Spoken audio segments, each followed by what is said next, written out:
muchas gracias por la invitación también de hacer esta idea, me gustó mucho.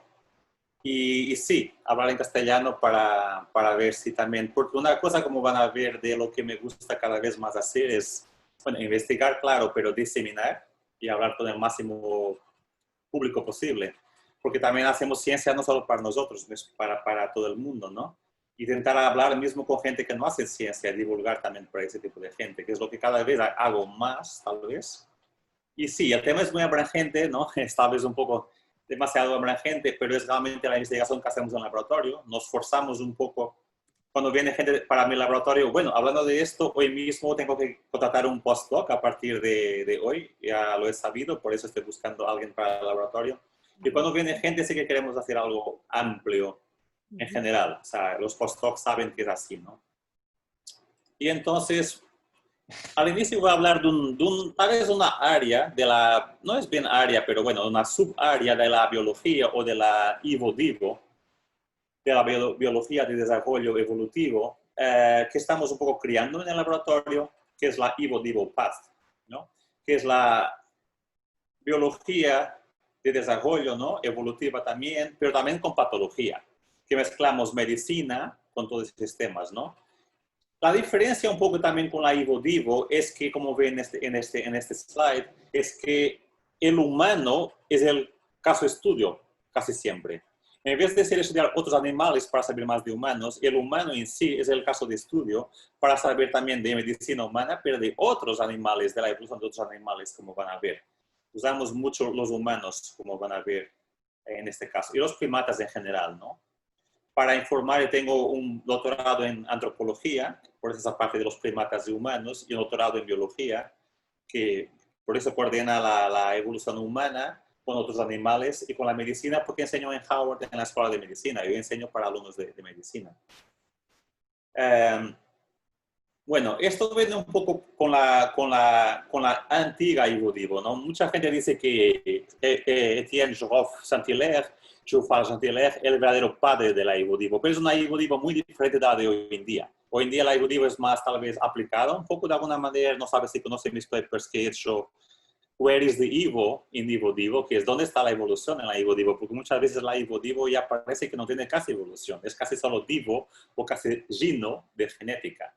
Y esta es la visión un poco más holística de la IVO-DIVO. Un libro que recomiendo mucho es este libro, Wonders and the Order of Nature, que es un poco curioso porque normalmente la historia, la narrativa que escuchamos, mi nuevo libro es sobre narrativas, por eso, bueno, las narrativas que escuchamos es que el Enlightenment, ¿no? La nueva visión de la ciencia más materialista es como la cosa mejor que pasó en la ciencia y realmente ha sido increíble en muchas cosas, ¿no? Pero este libro, la verdad, dice que ha habido también un problema, que es la pérdida del wonder, ¿no? De buscar por interrogarnos de cómo es el mundo y todo eso, ¿no? Y que se perdió un poco, la verdad, con el Enlightenment. Y es curioso que este libro habla mucho de volver a ese wonder, a ese fascinio por la naturaleza, que se perdió un poco en la ciencia debido al Enlightenment, que es bueno, pero también tiene partes un poco demasiado reduccionistas que tal vez hay que volver. Y felizmente la ciencia está volviendo a ser un poco más holística. Bueno, como digo, yo creo que hay que discutir la anatomía, un poco rescatar la anatomía de la anatomía. Porque la anatomía durante algún tiempo ha sido también demasiado volcada en sí misma.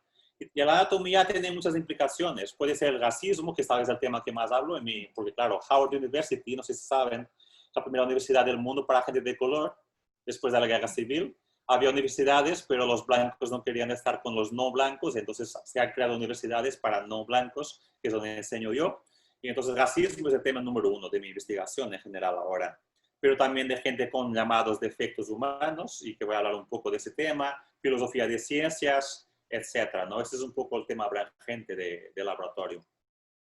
Y eso, artículos de racismo hacemos un montón, tal vez lo que hago más, el libro que estoy haciendo es sobre todo sobre racismo y misoginia, sobre machismo en castellano. El IVO-DIVO Path, el campo que he dicho que estamos un poco creando, tal vez sea más conocido por este artículo que salió en Nature, que muestra un poco cómo queremos mezclar y cómo idealizamos que se haga, ¿no? Y aún así lo pueden hacer en periódicos buenos si sí, más de una vez, es que tiene que haber un mensaje que traslade más que la anatomía, que sea un poco mayor que la anatomía, ¿no? Porque la anatomía en sí es muy importante, pero también hay que ver las implicaciones médicas, las implicaciones filosóficas, etcétera, ¿no?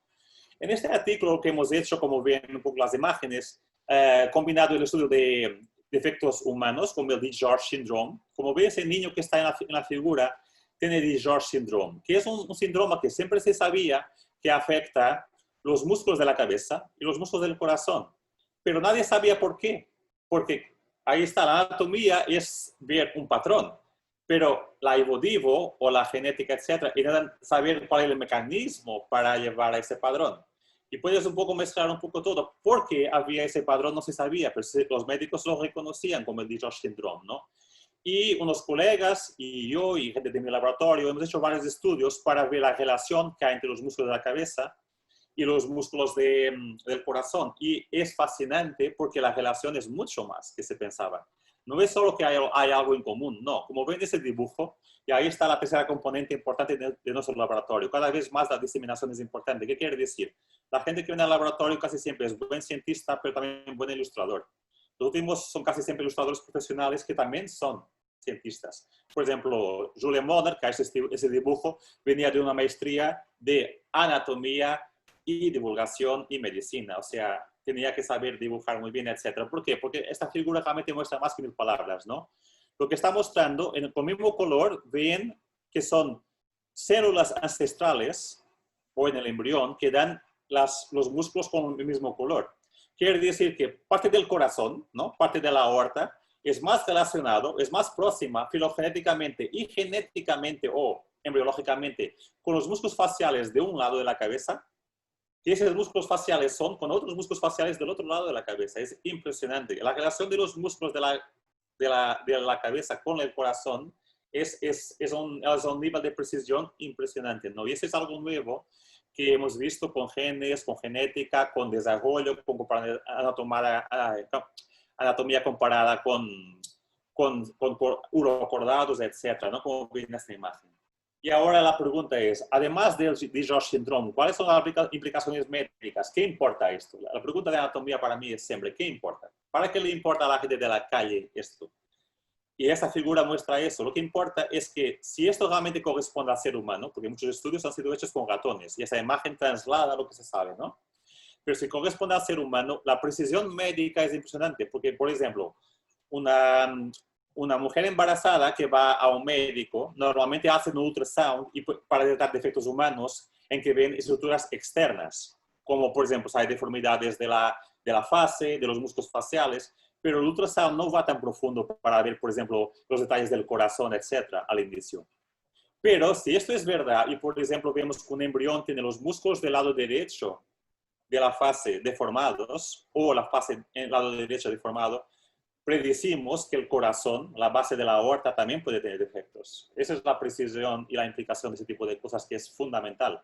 Porque los defectos humanos hasta ahora son vistos en los niños, en los fetos, de una manera muy superficial, muy de correlaciones, pero no hay ese nivel de precisión, ¿no? Y eso es lo que estamos ahora intentando investigar, si realmente en humanos hay esa precisión, que esto indica esto, a ese nivel de detalle como está en la figura, ¿no? Ese es como un ejemplo de lo que se puede hacer en el EVO-DivoPath.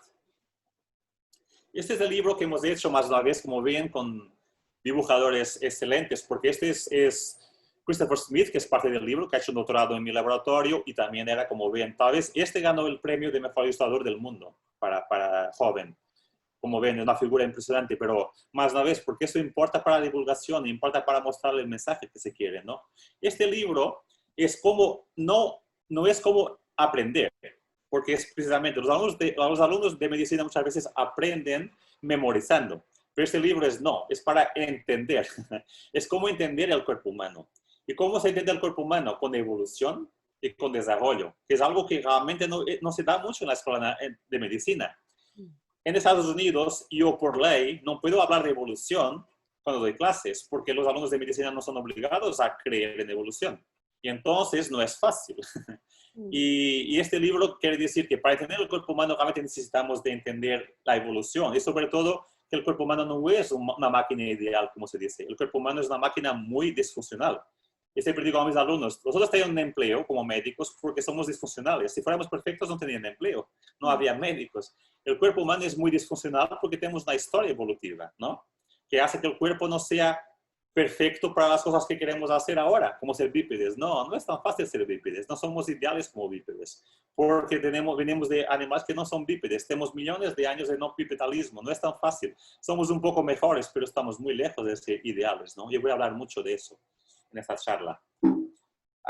Y hay varios ejemplos. Un ejemplo típico que yo doy para anatomistas o para alumnos de medicina es, por ejemplo, los músculos que tenemos aquí atrás, ¿no? En la espalda, que mueven los brazos. Esos músculos, en teoría, si hubiera un dios o si hubiera un ingeniero perfecto, esos músculos son dorsales, ¿no? O posteriores, debían ser inervados por nervios posteriores o dorsales, ¿no? Pero no lo son. Todos los músculos que mueven los brazos son de ventromais, son de nervios que empiezan aquí, pero no tiene sentido ninguno porque esos nervios, y ahí está como entender el cuerpo humano y la medicina y en general la biología, es cuando no hace sentido, porque esos nervios tienen que venir por aquí y tienen que pasar por regiones súper arriesgadas para ir donde tienen que ir. ¿Qué pasa? Por ejemplo, cuando pasan por la axila, es un desastre. La mayor enfermedad que hay en el deporte es cuando tienes el nervio axial que se rompe, porque claro, está muy expuesto. Pasar por aquí no es muy buena idea. Era mucho mejor que fueran nervios dorsales a los músculos y ya está. Pero no puede ser así porque tenemos una evolución. ¿Qué pasa? Es que los animales, los peces cuando tienen músculos para mover los miembros, los músculos son ventrales. En los mamíferos y en los humanos, en la biología, los músculos se mueven para dorsalmente y elevan los nervios con ellos, pero ese es un riesgo, porque es muy difícil de cambiar la evolución y tener los nervios viniendo por aquí dorsalmente. No, siempre van a venir de aquí, pero siempre van a ir por sitios muy raros, muy arriesgados, y ahí está, entiendes la patología humana cuando entiendes lo que no es perfecto. Lo que si hubiera un dibujador excelente, no haría el cuerpo humano de esa manera. Y ahí están las patologías. Es siempre cuando algo no hace sentido, ¿no? Es la manera de ver. Y es la manera de ver la evolución de una manera muy diferente un poco de tal vez mucha gente que está en la audiencia, porque yo creo que en América Latina, por mis viajes y por mis charlas y muchos de mis colegas, mi colega número uno de publicaciones es Virginia Abdala, de Argentina, aún hay muchísimo la parte funcional adaptacionista en América Latina, muchísimo, ¿no? Y no estoy criticando, pero de ver como si el cuerpo de un humano o el cuerpo de un pez o de un lagarto es adaptado casi totalmente al medio ambiente. Y es que no es para nada, y voy a dar muchos ejemplos que no es para nada, la verdad. Y yo entiendo que se pese así, pero un paleontólogo tiene ese paradoxo, ¿no? Un paleontólogo descubre huesos, tiene que pensar que esos huesos tienen una función directa, como si hubiera una relación directa entre anatomía y función. Pero como voy a explicar aquí, no hay siempre. Pero yo entiendo que también tiene que ser, no hay otra manera de un paleontólogo pensar, porque tiene que ser, intentar pensar que hay una correlación, ¿no? Pues no es tan fácil. Y van a ver que cada vez más sabemos que no hay esa correlación directa, ¿no? ¿Qué es primero, la función o la forma? ¿Realmente corresponden o no? No, esas son las grandes preguntas, ¿no? Que voy a debatir un poco aquí. Voy a pasar a esta parte que no importa. Y bueno, volvemos al libro de Bopat, que es lo que hacemos sobre todo en el laboratorio, y el humano como caso de estudio. ¿Cómo se puede estudiar humanos como caso de estudio? No hay muchos humanos para estudiar. Pero bueno, tenemos suerte que hay colecciones, nosotros tenemos una en Howard, de fetos o embriones humanos con defectos súper agresivos. Como ve en este caso, esto se llama anencefalía, la figura a la derecha. No es que no tenga cabeza, como el nombre sugiere, pero no tiene cerebro. Increíblemente ha habido una niña que vivió semanas así. Increíble, ¿no? Bueno, la evolución es súper rara. Cómo vive semanas sin un cerebro, ¿no? Prácticamente. Pero bueno, la mayor parte de ellas se muere dentro de la madre. Y tenemos esa colección, estudiamos casos así y correlacionamos con lo que vemos en la naturaleza. Sobre todo lo que estamos viendo más, no sé si conocen vosotros, se llama la teoría de la lógica de monstruos. Yo sé que el nombre es políticamente incorrecto y sé que no es muy bueno porque esos niños no son monstruos. Ese nombre ha sido usado por Pearl Arbage, que era un colega de Stephen Jay Gould, que murió, un español, murió muy temprano, pero mucha gente dice que él era el genio de verdad. Él era aún más genio que Stephen Jay Gould. Él era completamente loco, pero completamente genial. Y para mucha gente es el padre de la evolución moderna. Hay un libro de Diego Guzmán, que es un buen colega mío, que es el padre de la evolución moderna, Pearl Albert. Yo aconsejo. Y la lógica de monstruos es la teoría que más investigamos, porque es una teoría aún más extrema de Stephen Jay Gould. Para la gente que no está dentro de estos asuntos, voy a resumir un poco, ¿no? Darwin no tanto. A ver, Darwin era adaptacionista. Dice que los cuerpos en general están adaptados al medio ambiente, pero Darwin no era fanático adaptacionista. Darwin sabía que no era bien así, sabía que había atavismos, etcétera, etcétera. Pero los neodarwinistas, adaptacionistas, empezaron a ir al extremo de pensar que casi todo lo que hay en los cuerpos es adaptado al medio ambiente actual, ¿no? Que es el extremo adaptacionismo, ¿no? Gente como Stephen Jay Gould después ha dicho, no es así. La importancia de los constraints, de los constreñimientos, es enorme en la evolución. ¿Qué quiere decir eso? Que aunque tú quieras cambiar para adaptarte al medio ambiente, necesitas mucho tiempo para eso y puedes nunca ser como un humano, nunca ser un bípede ideal. Nunca vas a ser un bípede ideal porque necesitas millones y trillones de años para llegar ahí, ¿no? Y entonces es la teoría de constreñimiento, que es muy importante o más importante aún que la adaptación directa al medio ambiente, ¿no? Pearl Albert era aún más extremo que Stephen Jay Gould. Él decía que la evolución es tan constringida que casi siempre solo hay unas pocas soluciones del cuerpo. Por ejemplo, alas. Las alas es la única manera de volar, casi. No hay otra manera casi de volar, ¿no? Tú puedes planar, pero volar con alas solo. Entonces las alas se repiten y repiten y repiten porque hay pocas soluciones. Y se repiten en murciélagos, se repiten en pájaros, se repiten en insectos, porque la evolución es muy limitada. O sea, al contrario del adaptacionismo, que la evolución es el Dios y puede hacer lo que sea, el constreñimiento es al contrario, la evolución es tan limitada que solo hay una manera de volar, son alas. Y ahí tienes la repetición de formas, que es la teoría de lógica de monstruos. ¿Por qué lógica de monstruos? Porque dice que también pasa lo mismo con efectos humanos. Que está constreñido la hipótesis de tener un defecto humano que casi siempre repite formas que hay en naturaleza. Que la naturaleza repite formas y que esas formas repetidas también son repetidas en defectos humanos. Esa es la lógica de monstruos. Porque lógica quiere decir que aunque tengan un defecto humano, no es random, no es impredecible, no. Es muy predecible porque es una repetición de patterns, de padrones. Esa es la lógica de monstruos. Es una lógica que permite crear una predicción en la imperfección. Una predicción de medicina, que es algo que no existe tanto en ese sentido, ¿no? Eso es lo que hacemos en el laboratorio, un poco que une todas las áreas que estaba hablando, ¿no? Y eso no voy a hablar. Bueno, algunos casos de estudio para esta parte y después pasaré a otra parte. Pero esta parte de Livopath que coordina con la segunda parte que voy a hablar, ¿no? Ciclopia. Ciclopia es muy interesante. Es claramente una repetición de patrones. Ciclopia es solo una manera de tener ciclopia. Es tener un ojo, ¿no? Claro que hay unos que tienen casi los dos ojos juntos, no, pero en general ciclopia. Y más una vez la holística en la ciencia, ¿no? Y yo he hecho ese estudio como honor, y ese estudio ha sido un estudio en honor de esas dos personas que son colegas míos muy próximos. Drew Norton, que se retiró hace poco, que es uno de los más fascinantes de la Divo, y Howard Evans, que es como el antiguo biólogo humanista que estudia mismo las cosas, o sea, más diversas, porque le encanta la biología más que un animal A o B o un asunto A o B, es la biología. En su laboratorio tiene especímenes de todo el tipo de curiosidades, como un museo de curiosidades, ¿no? Y él me ha dado estas no son ovejas, son lambs, corderos, ¿no? Corderos que tienen variaciones entre normales, con los ojos, y después cada vez más cíclopes, con varias variaciones de forma, ¿no? Hasta el defecto extremo de la ciclopía. Nosotros en el laboratorio lo hemos estudiado, los músculos de ellos, con un ojo, con dos ojos y tal, comparando. Y más una vez, vimos la lógica de monstruos. ¿Qué quiere decir eso? Los patrones que vemos de variación con músculos y todo de corderos, cíclopes, es exactamente lo mismo que vemos en humanos cíclopes. La forma es casi la misma, la repetición de formas. Y ahí no es porque hay filogenéticamente, no es que hay un padre común ciclópico. Es que la repetición de las formas es increíble, que los humanos y los corderos tienen la misma forma cuando tienen el mismo defecto.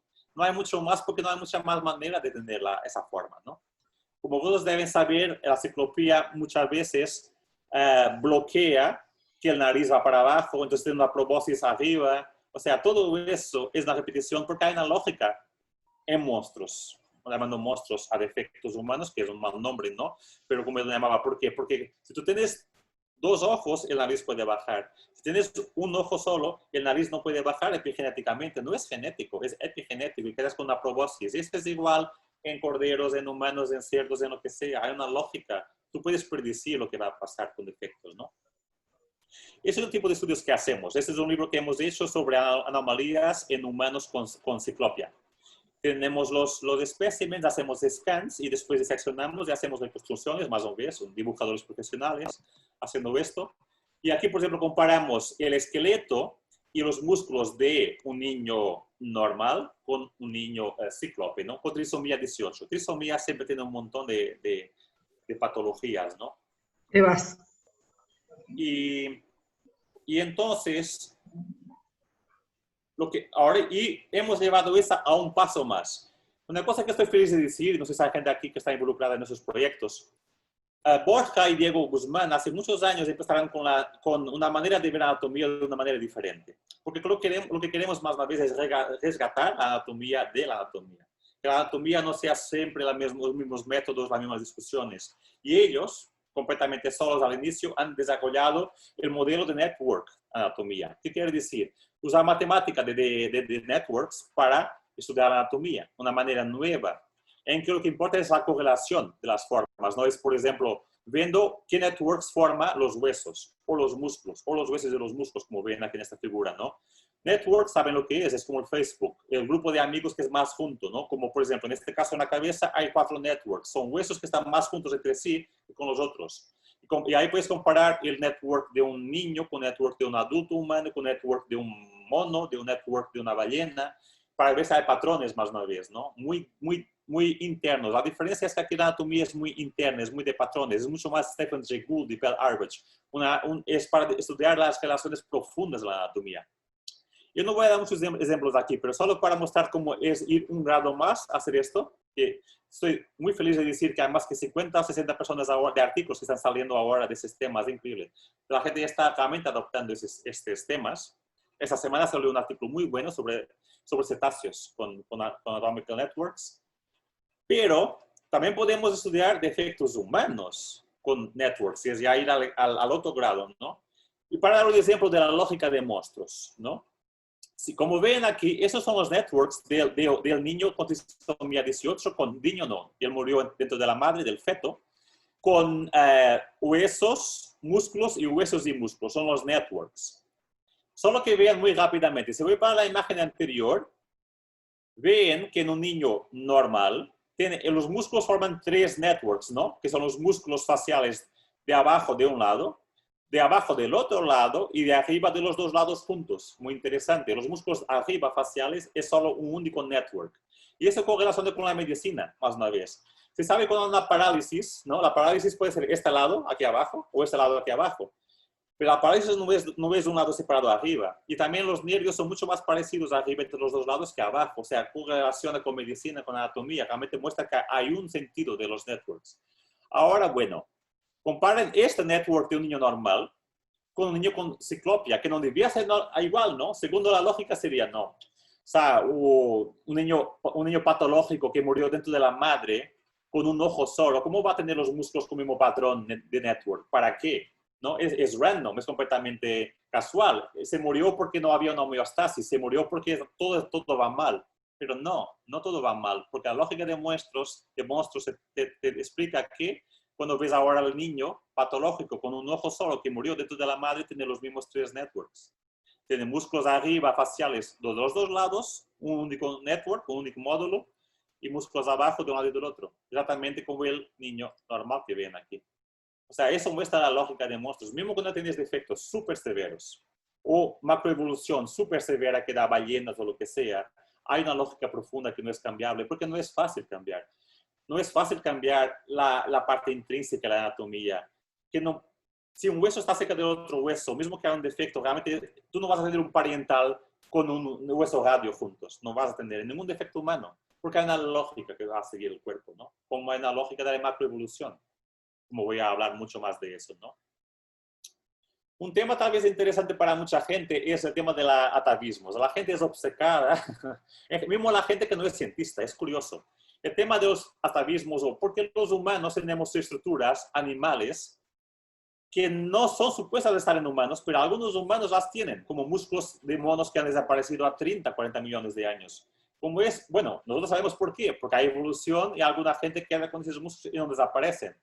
Pero para la gente que, por ejemplo, que no cree en evolución, son temas fascinantes, ¿no? No sé si saben, ha sido súper viral cuando veis el artículo, que voy a hablar un poco, un artículo que muestra que los humanos, cuando somos embriones, tenemos músculos que solo hay en reptiles, que desaparecieron hace casi 400, 300 millones de años. Y los tenemos cuando somos embriones y después normalmente desaparecen, pero no siempre.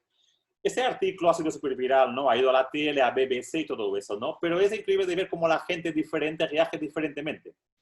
Para los creacionistas es un problema enorme. Pero ellos usaron el ejemplo para mostrar que un niño, que un embrión ya tiene muchos músculos y es mucho formado, entonces no debía abortarse, porque eso es lo que ellos quieren, ¿no? Los evolucionistas después hablan de los músculos del reptil en el humano, ¿no? Y los reptologistas, no reptologistas, no, los reptilianos, los que tienen la teoría que los reptiles son importantes en la evolución humana, teoría súper conspiración y tal, usaron eso para mostrar que realmente somos reptiles. Es increíble de ver. Cuando la ciencia sale de los cientistas, pero es bueno ver la reacción del mundo a algo que podía salir en un periódico de anatomía, si es solo eso. Pero no es lo que queremos que sea solo eso. Por eso están los press release, las figuras, llamar la atención al público en general, ¿no? Ese artículo ha sido el artículo más divulgado en el mundo en ese mes, porque realmente es un tema que apasiona al ser humano, porque tenemos cosas de otros animales cuando somos embriones, ¿no? Y voy a dar dos ejemplos solo. Uno es que cuando somos embriones, todos nosotros, ¿eh? Eso no es un defecto, eso es una cosa que todos tenemos cuando somos embriones dentro de nuestras madres. Tenemos un músculo que después normalmente desaparece. El humano adulto normal tiene solo un platisma, que es un músculo facial que viene desde la fase, de la boca hasta aquí al cuello. Bueno, cuando somos embriones, todos tenemos dos platismas. Tenemos el platisma S grande y tenemos otro platisma llamado el platisma cervical, que va de la boca a la parte posterior de la nuca o del cuello, ¿no? Ese músculo es típico con la evolución. Ese músculo siempre ha estado en mamíferos, pero en humanos, en la evolución humana, de primatas y humanos, desapareció. ¿Por qué está presente cuando somos embriones siempre? Pero ese es siempre, no es una excepción, ¿no? Es un tema muy interesante. Ahora, aún más interesante, este músculo está presente muchas veces, no solo en fetos, como en niños, como en adultos con trisomía. Con trisomía 21, con Down syndrome, hay adultos que tienen este músculo, que es el que no desaparece como debía desaparecer y por alguna razón persiste en la fase adulta, que es un atavismo puro. Un músculo que no debía estar en humanos, ¿no? Que ha estado en ancestros, pero no debía estar en adultos humanos, y está en adultos o niños humanos, ¿no? Y ese es un ejemplo. El otro ejemplo, como he dicho, es el estudio que hemos hecho sobre las manos, ¿no? Esa es la primera vez que salió, ya no está impreso, ya salió, ¿no? Salió el año pasado. Es la primera vez que estudiamos con técnicas de desarrollo que se usan para otros animales, estudiamos la biología humana. Una pregunta filosófica, como saben que mi libro nuevo es un poco más de filosofía y todo eso, es ¿por qué no se usó eso antes? ¿Por qué no usamos técnicas que hace 40 años se usan para estudiar pollos en humanos antes? Porque hay un desconforto, ¿no? Hay un desconforto de usar un humano como si fuera un animal. Hay algo raro que metodológicamente no tiene lógica, pero no se usó. Y hay gente que nos critica por habernos usado. Yo no he hecho nada. Esos embriones han sido hechos en Francia. El método ha sido hecho en Francia. Y lo único que ellos han dicho es que yo analice los datos porque yo tengo el know-how de saber qué músculos son esos músculos en evolución y en el embrión. Pero bueno, ¿sabes? Pero aún así hay gente que critica a los humanos, no deben aparecer así. Ahí está, los creacionistas ahora usan esas figuras para decir, mira, ese es un niño humano de solo 10 semanas después, gestacionales, ¿eh? 10 semanas después de haber sexo, etc. Hay un niño ya con esos músculos y dicen, ¿cómo puede uno abortar hasta las 14, hasta las 20 semanas si esto con 10 semanas es tan humano? Pero la parte es que no es tan humano. Casi todos los músculos en aquí son músculos vestigiales que van a desaparecer cuando seamos adultos. Estos embriones tienen 40 músculos de la mano, 40. Yo, como un adulto humano, tengo 20 músculos. Quiere decir que, al contrario del adaptacionismo, quiere decir que la naturaleza se da el trabajo que cuando somos embriones, fabriquemos 2 veces más los músculos que necesitamos como adultos. ¿Por qué? ¿Por qué hacemos eso? Por los constraints, constrangimientos. Porque eso es la forma natural de los mamíferos. Y hay un patrón que no se puede cambiar tan fácil en la evolución.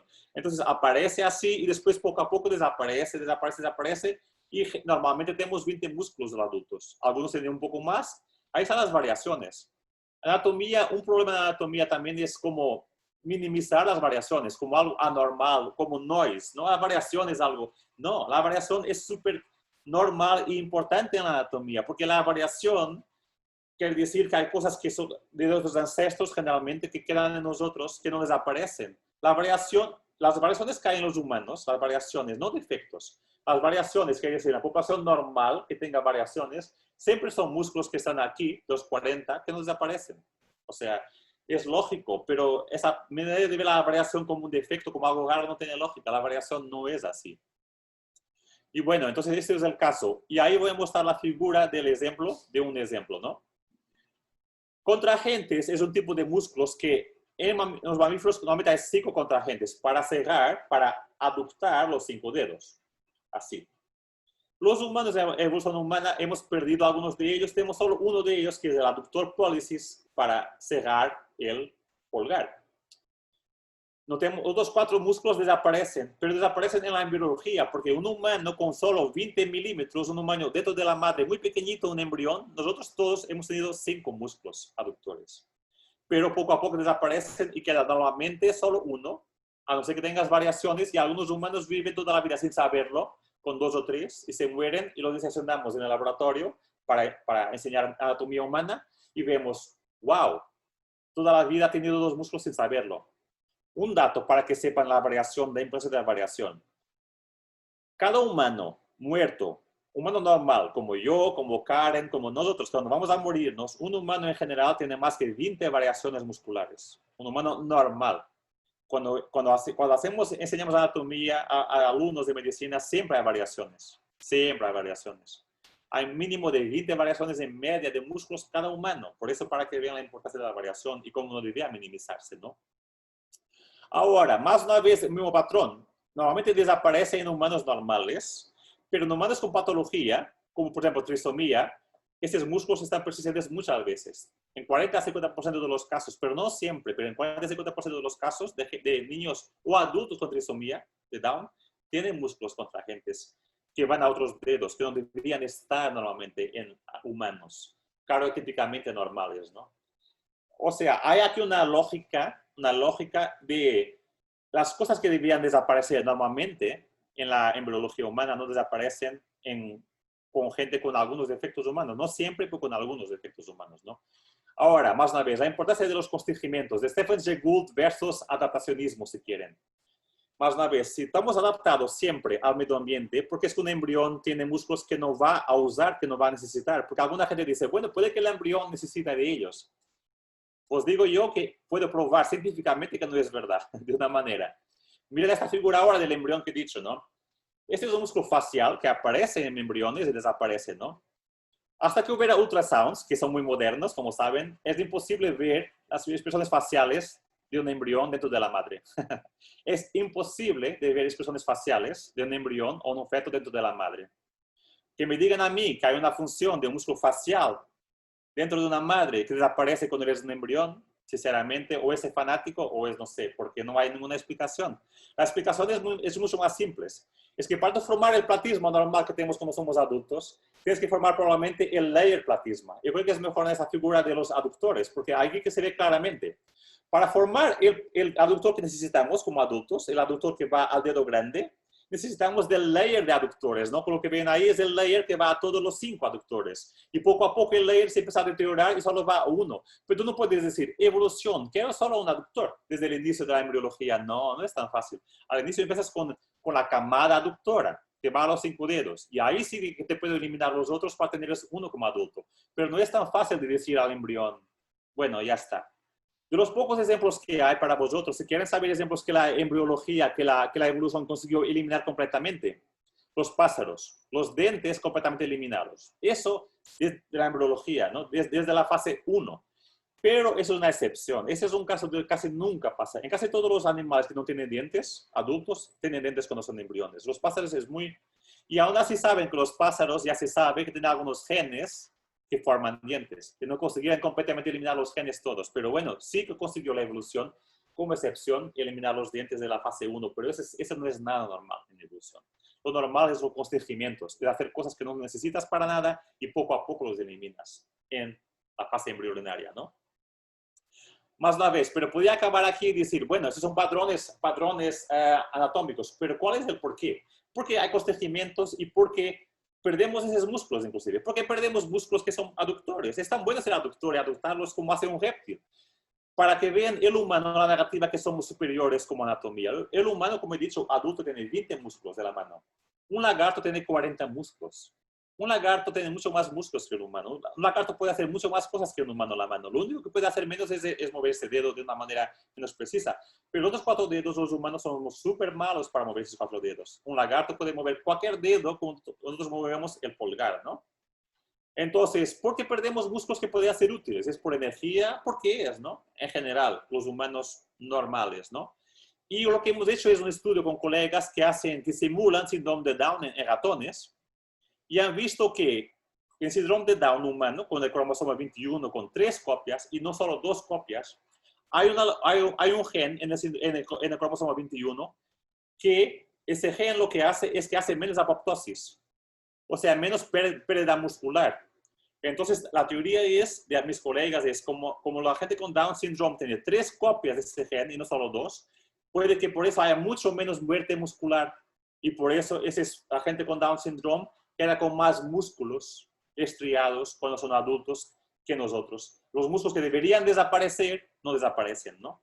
Para que vean un poco, pero ahí está, anatomía no es suficiente para explicar mecanismos. Ahí tienes que ir al vivo.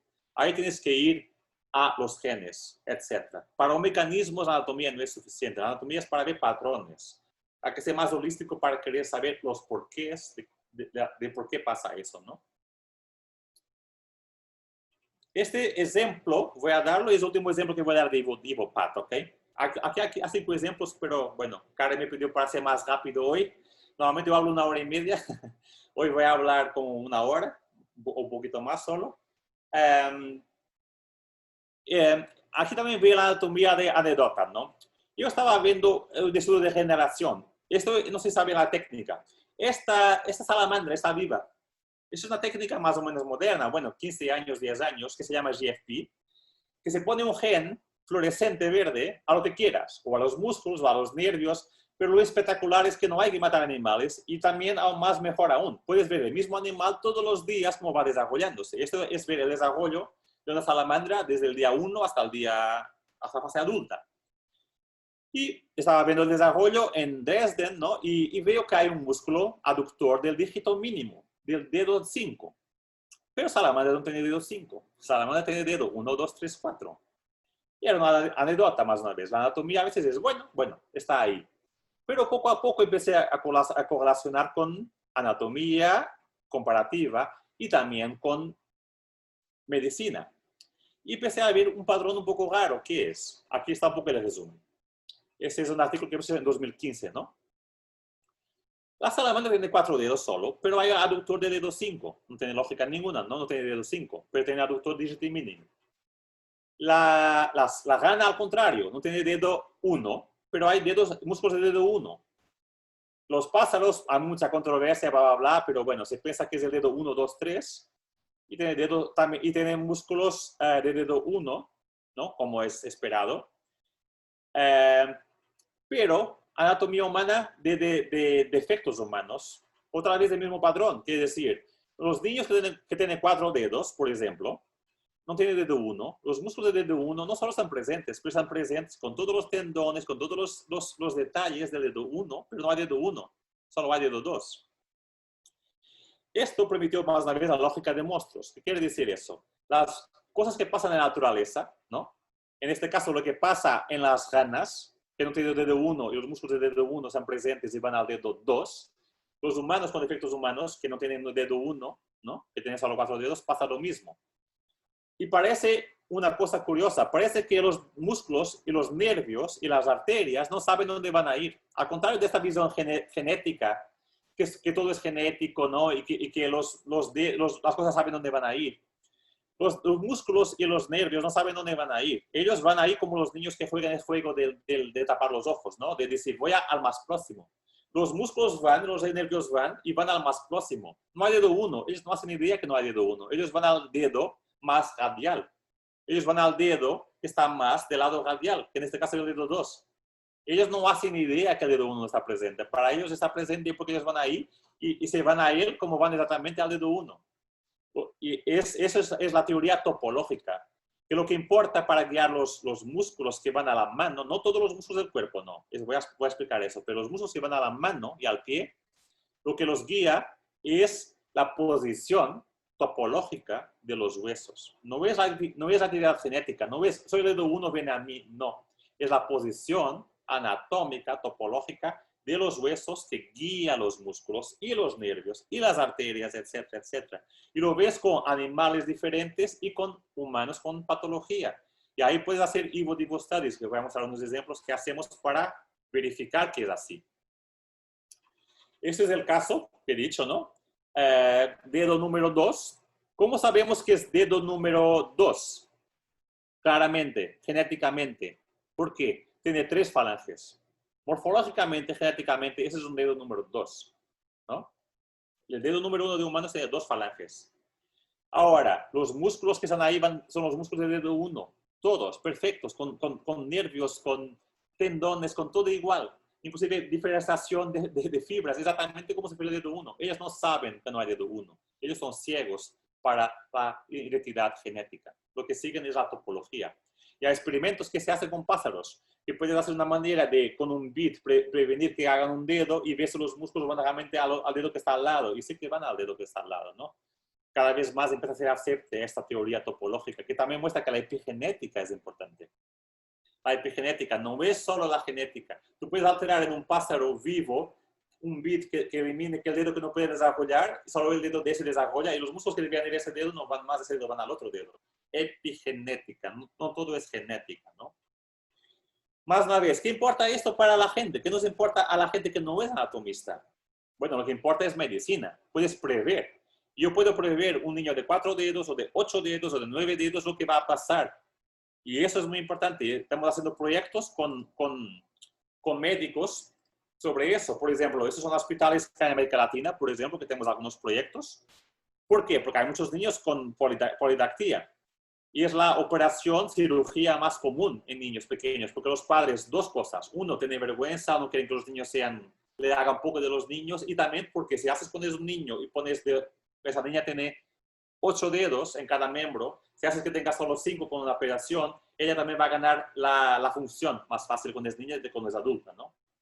Bueno, pero lo que pasa es que uno piensa que los cirujanos saben en detalle las cosas, hacen un X-ray, un estudio de escáner y tal, pero no. Los cirujanos en general abren, ven lo que hay, cierran y hacen aproximaciones. Pero lo que queremos hacer es reducir el número de operaciones, precisamente. Porque nosotros podemos prever un poco lo que ella tiene con 8 dedos, lo que tiene dentro. Y si el cirujano sabe eso, puede minimizar el número de cirugías y ser mucho más preciso. Porque es increíble. No sé si saben el terror que es para esa niña, pero esa niña ha tenido como 20 cirugías. Ya, 20 cirugías solo para separar los 8 dedos, porque aquí aún están unidos aún. Aquí 20 cirugías en serie para separar y ahora va a tener más 20 para separar estos y más 20 o 10 para quitar los 3 extra, más 10, más 10, más 10. Es un infierno las operaciones que se hacen, ¿no? Y entonces podemos minimizar, ¿no? Con los datos de poder saber lo que está ahí. Y eso estoy haciendo artículos y libros con patologistas que estudian precisamente eso, ¿no? Que eso es una disección de un niño vivo en que muestra la patología y se puede prever ahora un poco. Y estamos también testando esa hipótesis. Es verdad que tenemos siempre razón o no siempre razón. Y interesantemente tenemos casi siempre razón, pero no siempre razón. Muy interesante. Porque más una vez, ahí es un estudio que hemos hecho con 50 niños con polidactia. Casi siempre la teoría de topología se confirma, pero no siempre. Ahí está. la anatomía, la evolución no es perfecta. Hay siempre casos que no son como explicables, son variaciones, cosas que no tienen sentido, porque la variación es muy importante. No siempre tenemos el caso perfecto, porque la evolución no es también perfecta. Mucho menos van a ser los defectos humanos. Hay una lógica, pero no es una lógica 100%, ¿no? Y voy a hablar de eso en la segunda parte que voy a hacer ahora, ¿no? Que es un poco más pequeña que esta. Y son estudios evolutivos que están haciendo otros colegas, etcétera, pero ahora no voy a hablar más de eso, ni voy a hablar de la regeneración. Si quieres saber más de eso, después al final me preguntan. Esto ahora no importa. Y bueno, volvemos a la implicación, ¿no? Y esto es parte de la segunda parte y también de la primera parte, que es igual, ¿no? La Hopeful Monsters es un tema fascinante para mucha gente, ¿no? Los monstruos esperanzosos, digamos así en español, ¿no? Saben que hay la historia muy divertida más una vez. Había gente que pensaba que así es la evolución, con grandes cambios, con grandes macromutaciones. Pero los neodarwinistas más una vez, los neodarwinistas es los que han hecho un poco mala la evolución porque han construido todo de una manera tan lineal y tan falsa de la evolución, no Darwin, pero los neodarwinistas, voy a hablar más de eso, que era, no, han eliminado completamente. Lo que dice Waddington, lo que dice esa gente es completamente mal. No hay, es imposible que haya una macromutación que lleve a un ser vivo, esperanzoso, porque una macromutación no es ideal, entonces la naturaleza va a eliminarla. No hay manera de haber hopeful monsters en la naturaleza, ¿no? Pero la verdad es que era evidente que hay, porque hay hopeful monsters en la naturaleza. Es que hay hopeful monsters, ¿no? Los dinosaurios, los camaleones son hopeful monsters. ¿Qué quiere decir eso? Ese es un artículo que he hecho con dos colegas, un francés y Raúl Díaz, que es un colega que adoro porque es muy abrangente, ¿no? Este francés, Guinard, tiene una idea muy buena, que es decir, ok, vamos a estudiar camaleones o dinosaurios, etcétera, ¿no? Usando nombres de patologías humanas. Miren esa mano del dinosaurio, ¿no? Miren la mano del brazo del dinosaurio. Si usan nombres humanos, es un niño que uno, casi no estaría vivo, o si estaría vivo, sería considerado patológico. Tiene sinatelía, tiene completamente deformados los miembros, con casi no tiene ninguna función, etc. Él usó nombres de humanos para mostrar que si fuera un humano era considerado un niño con defectos severos. Pero los dinosaurios vivieron millones de años y estaban muy bien con esos defectos. Ellos no tenían ningún problema en tener esos defectos, ¿no? Puede sobrevivir siendo un monstruo, claramente. Aliás, el artículo que voy a hacer con Vargas, por acaso de Chile, ¿no? Que saben que Vargas es el primer autor, una idea brillante de no solo los monstruos tienen cosas disfuncionales, es que son las disfunciones que permiten que después haya grandes cambios evolutivos. ¿Qué quiere decir eso? Si tienes un perro con brazos normales, útiles, funcionales, no van a haber alas de esos brazos, porque esos brazos son útiles. Si tienes un dinosaurio con miembros deformados, puedes tener completamente para nada o puede aparecer algo increíble como las alas de los pájaros que vienen de los miembros anteriores de los dinosaurios. ¿Por qué? Porque puedes hacerlo, porque son defectuosos, porque no son necesarios, porque no son funcionales. Ahí está una hipótesis increíble de hacer algo funcional que no harías si tienes un cuadrúpede que usa las manos y los pies igual, que no puede tener la libertad de hacer alas, ¿no? Entonces, es una idea increíble de Vargas, y tengo orgullo de estar en su paper, de que son casi las cosas no funcionales, los monstruos que realmente pueden dar los grandes cambios evolutivos. Una manera completamente diferente de ver la anatomía comparada, ¿no? Y los camaleones es a un ejemplo mucho más, porque los camaleones llega al punto aún más que tú ves que la mano del camaleón es completamente defectuosa, pero no solo puede sobrevivir con ella, es que puede usarla para hacer realmente un monstruo promisor, para hacer cosas que ningún otro lagarto puede hacer, ¿no? Y es el ejemplo. Para que vean cómo está cambiando la anatomía y cómo está cambiando la ciencia, ¿no? De la biología.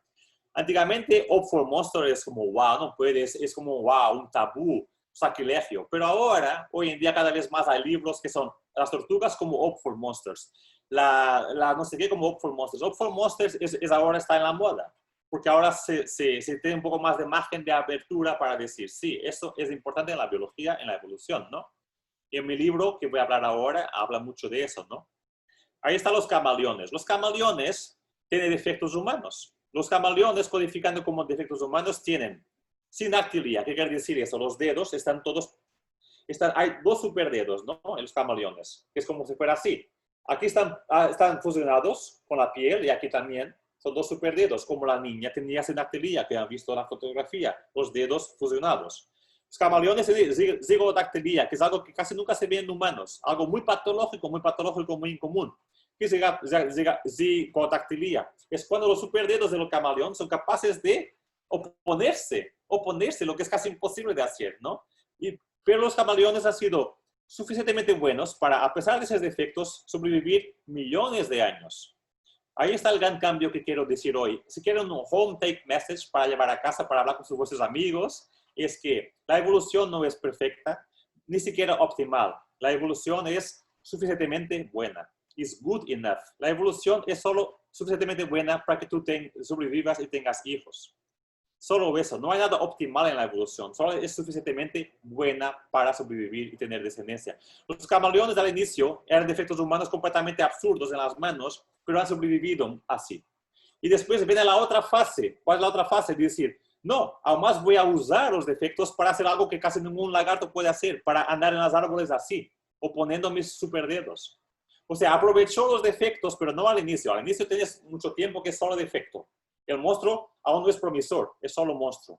Después, al momento que este es el monstruo promisor, los camaleones usan un defecto que en humanos he visto como un defecto, que se hacen cirugías, ¿no? Y usan un defecto después para aprovechar algo y hacer una cosa que ningún animal casi consigue hacer, que es el monstruo promisor. ¿Cómo no va a haber monstruos promisores? ¿Qué es un camaleón? Es un monstruo promisor completamente, ¿no? Y es lo que estudiamos mucho. Estamos estudiando los camaleones, hacemos estudios de desarrollo de camaleones, de patología de camaleones, como ven aquí. Esto es un camaleón. No se ha publicado esto aún, por eso, pero es un camaleón, los músculos, todo el desarrollo y todo, cómo se desarrolla, los defectos del camaleón que nos permiten tener la diversidad que tiene y vivir en los árboles, como viven, ¿no? Estoy haciendo con Raúl Díaz y Julian Bollner, esos estudios embriológicos. Y bueno, para acabar esta parte entonces del libro de Ivo Paz, es la parte de la lógica de monstruos de Pearl Harbor, que es inescapable. Es que es inescapable. Yo aconsejo que lean ese artículo. Tal vez el libro, que es este libro aquí, El origen of Ivo Divo, ahí es un artículo. Pero el artículo Logic of Monsters de Pearl Harbor es tal vez uno de los mejores artículos, tal vez de siempre, de biología. Porque es grande, es muy informado, habla de perros, habla de lagartos, habla de todo lo que sea. Él era genial. Una lástima que se murió tan temprano. ¿Y qué quiere decir eso? Que la evolución es tan constringida que siempre se repiten los patterns. En variaciones humanas o en cualquier animal, en variaciones, y también en la evolución general. Y por eso vienen los mismos patterns repetidos. La ciclopia repetida, los defectos humanos de sindactilia y zigodactilia repetidos en el camaleón. No solo repetidos, pero funcionales a final de mucho tiempo, etc., ¿no? Y también esta ley permite una predicción en la medicina y una predicción en la evolución. Tú puedes prever lo que va a pasar porque lo que pasa es casi siempre recurrente y por eso, lógico, hay un patrón de defectos humanos como hay un patrón de evolución, ¿no? Y ahí nos lleva entonces a esta parte, que es la segunda parte, ¿no? Que es mi último libro que escribí, ¿no? Hace 3 años que publiqué, que es la nueva manera de ver la evolución. Y a ver, no soy yo que tengo una nueva manera de verla, ¿no? Hay mucha gente que está convergiendo. Prácticamente digamos que hay una disfasia ahora mismo. Los adaptacionistas, por ejemplo, en América Latina o en India, etcétera, puede que sea aún la mayoría de la gente, ¿no? Y piensan que eso es la norma. Pero la verdad, dentro de la Ivo-Divo, dentro de la biología evolutiva en general, la mayoría de la gente ya no es adaptacionista. Para nada. Eso es una visión muy ya que está desapareciendo en la anatomía, en la evolución. No sé si saben el término de la Extended Evolutionary Synthesis, la síntesis evolutiva extendida, que gente como Lalande, etcétera, están promocionando, es completamente no adaptacionista. Es decir, que hay mucha manera de hacer evolución. Constreñimientos, random evolution es muy importante, los Opfor monsters son importantes, está un poco cambiando bastante, ¿no? Y esta visión que tengo en mi libro es un poco diferente en algunas partes, pero muy parecida a esta manera más holística de la evolución, pero un poco diferente porque privilegia el comportamiento, que es la prima negra que nadie quiere, el cisne negro que nadie quiere aceptar un poco, que el comportamiento tiene un papel fundamental en la evolución. Y eso es un poco que el libro varía un poco y es volver a la idea de gente anterior, como Waddington, como Baldwin, como voy a explicar, ¿no? para eso hay que tener un contexto histórico. Y yo, como saben, en mis libros casi siempre es filosofía, historia y biología, porque creo que si no entiendes un poco los porqués de por qué se ha hecho así. Porque Darwin, que era un genio, un naturalista que veía la naturaleza, porque era tan obcecado con una idea que, como van a entender, es completamente no naturalista. La idea de Darwin es completamente no naturalista cuando Darwin era un naturalista. ¿Por qué? Porque Darwin, como todos nosotros, por más que quieran idealizarlo, y mira, tengo aquí atrás 50 libros sobre Darwin, sobre su vida en el barco y tal, porque mi próximo libro va a ser sobre Darwin. Cómo se idealizar un hombre también no es bueno. Y he hecho un artículo hace poco, no sé si saben, sobre Darwin en ese sentido. Darwin es un genio, pero idealizarlo no vale la pena porque somos humanos. Darwin era un humano y Darwin quería ser conocido. Tiene ego, como todos tenemos. Darwin quería claramente ser el Newton de la biología. Y el Newton de la biología era el sueño de Darwin. Y no es casual, hay muchos libros que hablan de eso, que la última frase del su libro más conocido, de Origen de Especies, que Darwin diga esta frase. Esa es la última frase del libro más conocido que publicó en su vida, que es en español: como los planetas circulan por la ley de gravedad, o sea, como los planetas circulan por la ley de gravedad, también los seres vivos son comandados por la selección natural. La implicación de eso, él ha querido ser el Newton de la biología, pero la implicación que ha hecho es que hemos pagado todos un precio muy grande de eso. Darwin y nosotros. ¿Por qué? Ven la metáfora. Los planetas son seres inanimados que no tienen ninguna agencia, ¿no? Los planetas son objetos que solo siguen la gravedad, que es la madre de todo el movimiento de los planetas. Y él dice que lo mismo pasa con los seres vivos, que son comandados como si fuéramos seres sin una agencia, pobrecitos, solo comandados por la selección natural, como si no tuviéramos agencia, como si no tuviéramos una palabra a decir sobre nuestra evolución. Ese es el problema del externalismo. Externalismo quiere decir que algo externo es el comandante de la vida de los seres vivos. Ahora, disculpen que vos diga, no sé si saben la relación, adaptacionismo es externalismo. Adaptacionismo quiere decir que el medio ambiente exterior determina casi completamente la forma de un animal. Adaptacionismo viene del Darwin de externalismo. Internalismo, que Stephen Jay Gould per Arbach, es al contrario, que las leyes interiores del organismo, de la naturaleza, de los genes, de la epigenética, comandan muchísimo lo que va a pasar al ser vivo. Ese es el internalismo, en que ser vivo es el ser activo, sea su comportamiento o sus leyes de individuo, versus externalismo, en que el medio ambiente es el todopoderoso y los seres vivos son como los planetas, así pobrecitos, circulando, siendo escogidos por la selección natural, como si no tuvieran una palabra a decir, ¿no? Yo no estoy criticando a Darwin, porque Darwin, como digo aquí, como muchos autores dicen, Darwin era mucho más inteligente. Él sabía que no era bien así. Él estudiaba, era naturalista. Él veía bien la importancia del comportamiento de los animales. Él sabía que los animales cambian su nicho. Él ha hecho un libro sobre gusanos, no sé si saben, en que mostraba que los gusanos son increíbles porque hacen los gusanos de la tierra. Consiguen alterar el nicho, la tierra, para ser húmeda, para que vivan como vivían antiguamente. Los gusanos viven de seres marinos y viven como seres marinos. Viven en la tierra, pero viven como si fuera acuoso. Darwin sabía muy bien de eso, pero los neodarwinistas, como siempre, han arruinado la historia y ido para el adaptacionismo extremo, que todo es selección natural, todo es externalismo, etc. Y eso se está mucho cambiando. Durante un momento de Darwin, después de Darwin, había gente que claramente no concordaba con Darwin y no concordaba con el neodarwinismo. Pero el neodarwinismo era implacable. Prácticamente toda la gente que no tenía la misma opinión era humillada, era descartada, era completamente ignorada. Lo curioso es que están volviendo ahora, y ahora están volviendo muy fuerte. Siempre digo, los tres malos del neodarwinismo, que es Baldwin, Waddington, Lamarck, están viniendo ahí muy fuertes ahora. Es increíble de verlo, ¿no? Ellos, la verdad, tenían mucha razón en muchas cosas, no en todo, pero en muchas cosas, ¿no? Baldwin. Ustedes conocen a Baldwin probablemente. Los biólogos aquí en el room conocen a Baldwin por la ley de Baldwin, de cómo algo comportamental se absorbe genéticamente. Pero ahí voy a explicar por qué conocen eso, porque a los darwinistas les gusta esa parte de la historia, porque es genética. Esa parte la conservaron, todo lo demás de Darwin la han destruido. Pero como siempre, casi siempre la justicia es hecha y hoy en día está volviendo fuerte Baldwin. ¿Quién era Baldwin? Baldwin era un filósofo y psicólogo. Baldwin ha hecho este libro en que hablaba de la selección orgánica. Y ahí ven la diferencia. Selección natural de Darwin versus selección orgánica. Selección natural es que hay algo exterior que comanda un poco, ¿no? Selección orgánica es que el ser orgánico, el ser vivo en sí, está él comandando la evolución. Esa es la selección orgánica de Baldwin. Curiosamente, Baldwin ha sido muy influente en la psicología. Es un héroe de la psicología. Piaget, toda esa gente le siguió a él y hacía trabajos de ese tipo. Curiosamente, el libro que él habla de esto es un libro que él estudió sus dos hijas. Él estudió sus dos hijas y ha dicho que claramente el comportamiento es importantísimo en la evolución, el desarrollo, etcétera, ¿no? Y la selección orgánica. Pero como he dicho, a eso no interesaba el neodarwinismo. El neodarwinismo solo interesa lo que es genético. Entonces solo aprovecharon el Baldwin Effect, que es explicar por qué algunos comportamientos parece que son como innatos, ¿no? Que nacemos ya con un comportamiento innato.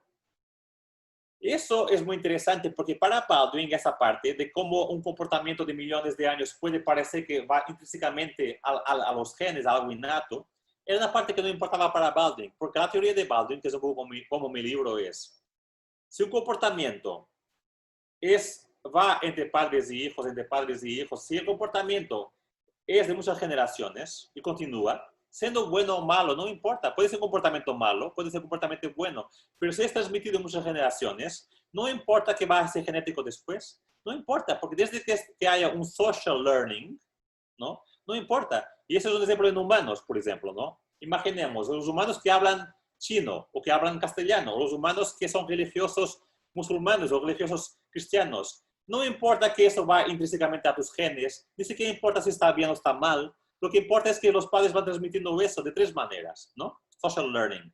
Uno es que los niños aprenden de los padres, otro es que los niños imitan a los padres y otro es que los padres enseñan a los niños. Eso es suficiente para continuar con el mismo comportamiento durante la evolución. No hay que ir genéticamente, no hay que ser bueno o malo. Basta que haya un social transmission, ¿no?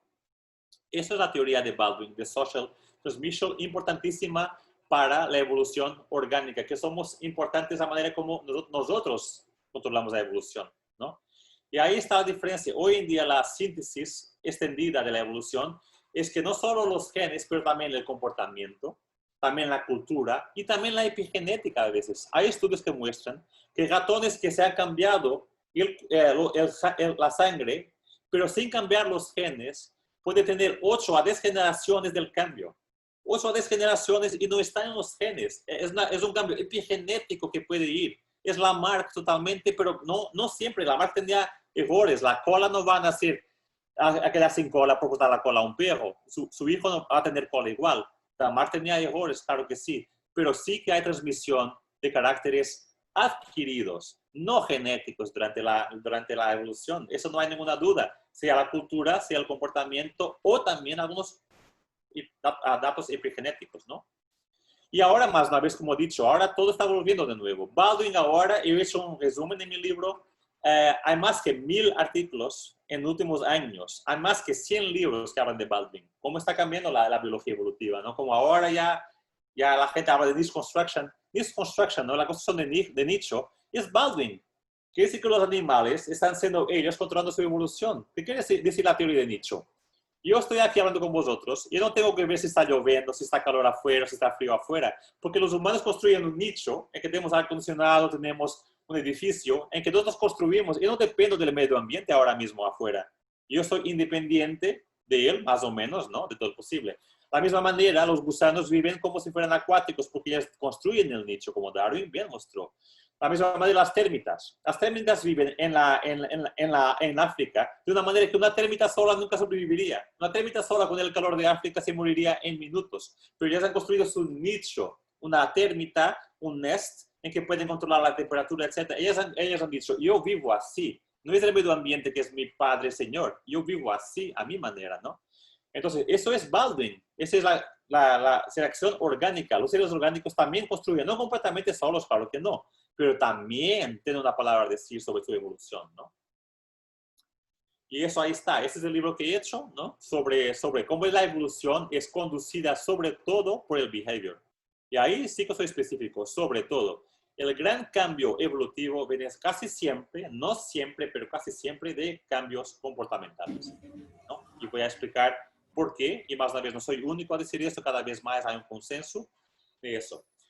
Eso explica dos cosas importantes de la evolución que la gente, sobre todo adaptacionista, no conseguía muy bien explicar, ¿no? ¿Qué son? Si estamos siempre adaptados al medio ambiente, ¿no? Si estamos adaptados al medio ambiente, y el medio ambiente, como saben, es fluctuante, ha habido épocas de calor, después ha habido Ice Age, y ahora otra vez época de calor, etcétera, etcétera. El medio ambiente es fluctuante, pero sabemos muy bien, en fósiles, en todo lo que sea, que hay patrones evolutivos de millones de años.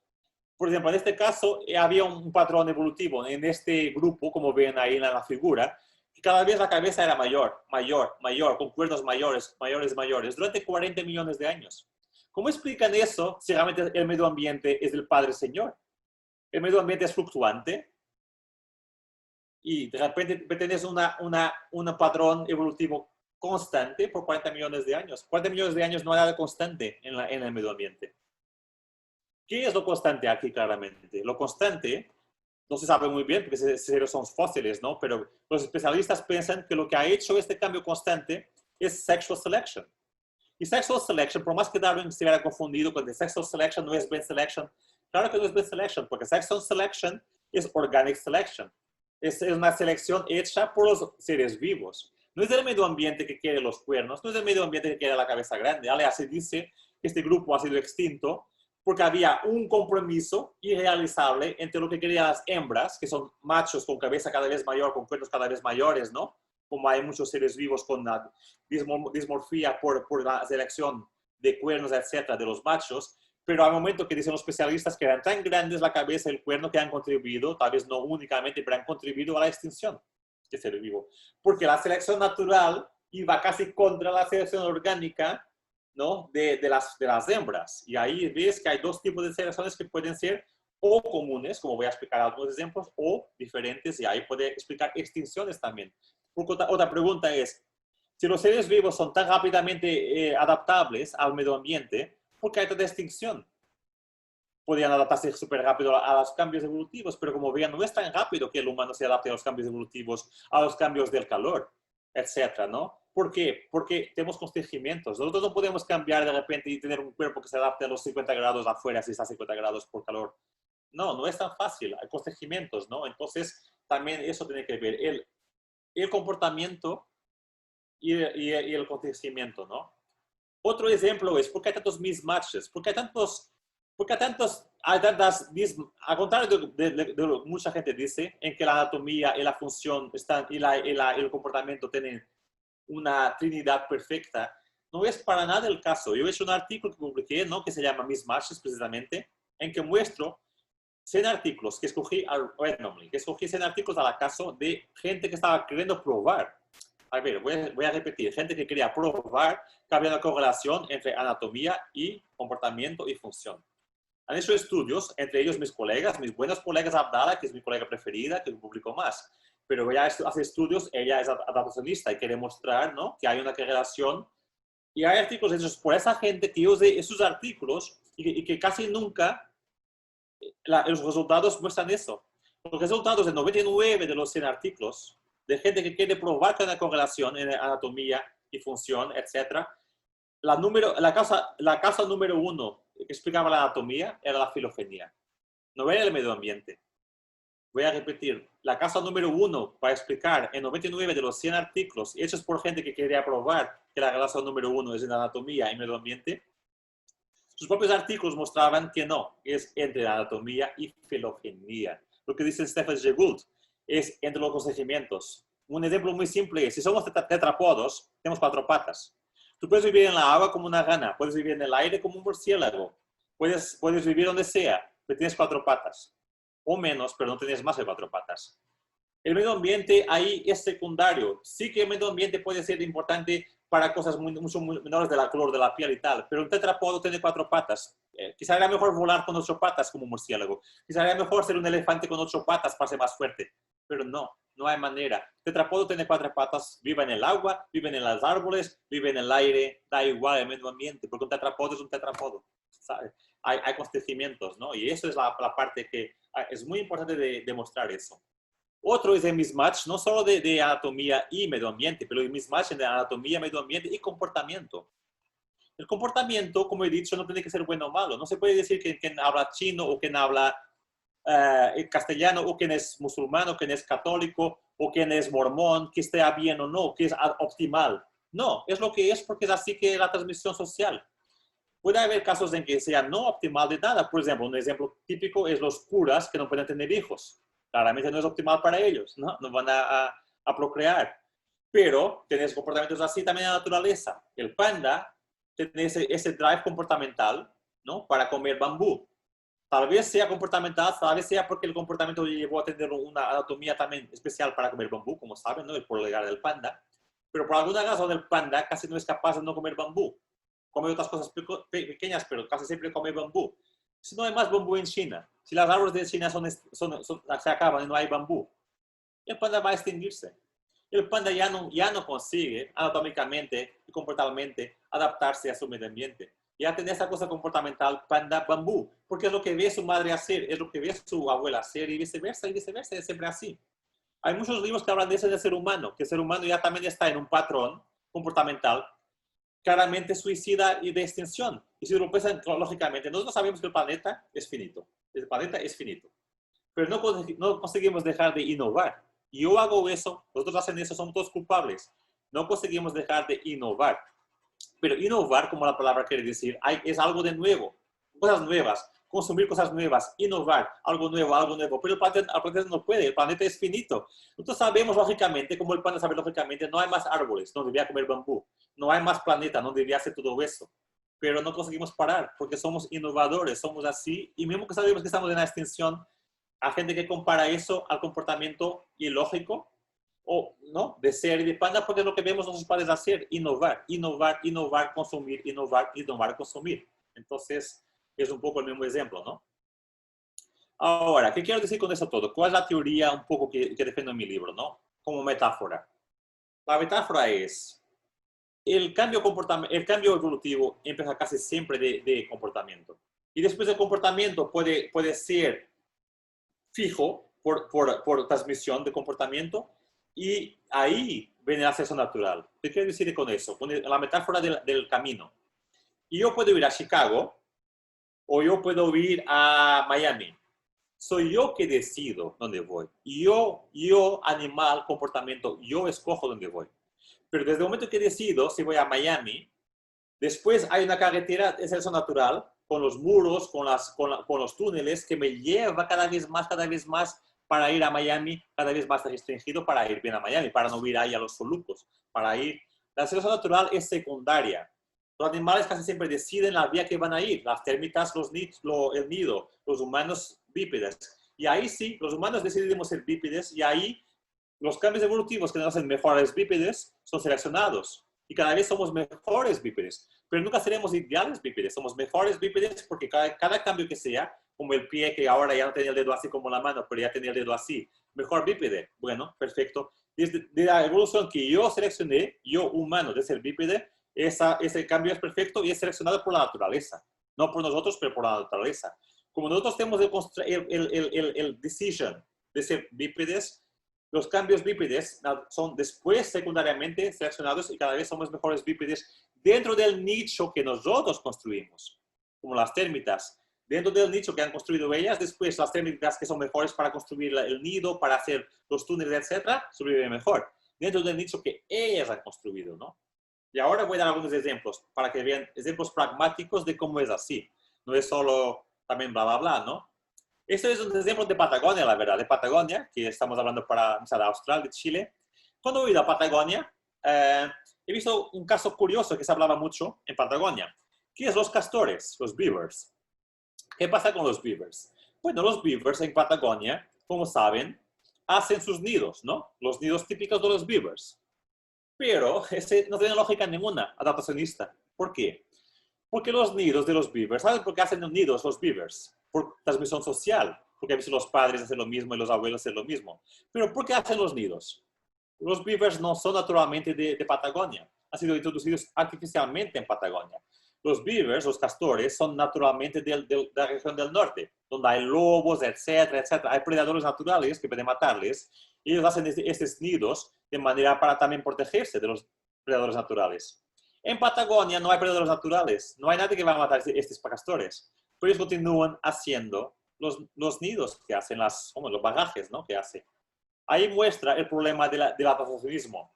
Alguien podría llegar ahí y pensar, voy a hacer un estudio de por qué hacen los víveres eso. Seguro que es para adaptarse al medio ambiente, a los predadores. Y no, no es para nada. Es porque hacen lo que los padres hacían, lo que los abuelos hacían, lo que los bisabuelos hacían en el norte, cuando había lobos y osos y lo que sea para matarlos. Y hacen lo mismo porque es lo que debían hacer. Como mucha gente es religiosa porque los padres hacerlo. Y no es porque es optimal o mejor o peor. Es una constricción, ¿no? Que no es solo anatómica, es una constricción, en este caso comportamental. Es perdurar una inercia comportamental que no tiene ningún sentido en Patagonia, pero continúan haciéndolo. Y que trabajera lo hacen, ¿no? Y eso es un ejemplo, ¿no? De un constricimiento. Hace, como ven aquí, hace 25 generaciones mínimo, están haciendo esto, sin que tenga ningún sentido, sin que se den cuenta, nadie me va a comer, pero igual lo hacen, quizás lo van a hacer para siempre. Porque los constricimientos son muy fuertes, ¿no? En humanos y en todo, ¿no? La tradición, la cultura. Por eso hay cultura, eso es una cultura. No es solo en humanos, es la cultura de los castores de hacer sus nidos. Es la cultura que continúa, aunque no tenga lógica ninguna, en el medio ambiente en ese momento. Por eso, si no me digan que hay una adaptación perfecta entre anatomía, función y medio ambiente. Aliás, casi nunca lo hay. Esa es una excepción, ¿no? Y muestra la importancia también de la social learning, de social transmission. Castores hacen eso porque ven sus padres hacerlo, lo imitan, aprenden de ellos y los padres los enseñan, ¿no? Ahora, esa obsesión adaptacionista de intentar mostrar un propósito, que todo es adaptativo, todo es funcional para el momento presente, como si no hubiera historia, como si el cuerpo humano o el cuerpo de un castor o el comportamiento de un castor no tiene pasado, como si solo ahora es lo que tengo en mi cuerpo, mi comportamiento es adaptado para ahora, no hay pasado. Pero sí que hay pasado. ¿Por qué bebemos agua los humanos? ¿Por qué nos morimos sin agua? Porque venimos de peces. Agua es fundamental para nosotros. Nunca vamos a conseguir acabar con beber agua porque agua viene del pasado. No es para adaptarse ahora mismo al ambiente. Agua es algo que viene del pasado y tenemos que beberla. Y es curioso porque tengo alumnos de medicina y ellos no consiguen quitar la parte teológica de que hay un propósito. Cuando hay un apéndice humano, es siempre, ¿para qué sirve el apéndice? Yo digo, no es así, la pregunta no es ¿para qué? La pregunta puede ser, ¿por qué tenemos un apéndice? Eso es diferente, porque el apéndice venía de animales anteriores que necesitaban de tener el apéndice para digerir plantas, etc. El humano no come plantas, no come hojas, no come nada, no tiene que comer plantas, pero no hojas, etc. No necesita un apéndice. Pero me dicen, ¿pero para qué tenemos si necesitamos? Y yo pregunto siempre, ¿y para qué tiene que desaparecer si no hace mal ninguno? Si es neutral o solo un poco detrimental, ¿para qué tiene que desaparecer? El cuerpo no es perfecto, el cuerpo es una amalgama de cosas que son pasadas, como tenemos una cola. Los embriones humanos no tenemos cola, siempre. ¿Para qué tenemos la cola? Para nada, porque está ahí, cuando somos embriones no hace ningún mal. Después desaparece o puede a veces estar presente como variación o como defecto, ¿no? Pero, y precisamente, los estudios que surgen cada vez más es que el apéndice humano es neutral o un poco prejudicial, pero no es tan malo que puede matar tanto a gente para que no haya evolución. Mata un poco, se piensa ahora que tiene que ver con Parkinson, pero Parkinson casi nadie tiene. Y cuando lo tiene es una edad que no va a reproducir, no va a afectar tu reproducción. Normalmente los atavismos son así. Son cosas que persisten porque son neutrales o un poco malos, pero no muy malos. Y así persisten. Y no tienen que ser eliminados porque no hacen mucho mal, ¿no? Pero no acaba. Ellos continúan queriendo ver cuál es la función del apéndice y no van a parar. Los biólogos y médicos no van a parar de ver la función del apéndice porque es parte del principio que el apéndice tiene una función. Es la visión adaptacionista, que todo tiene que tener una función actual, como si no hubiera pasado, ¿no? Y esto es un problema.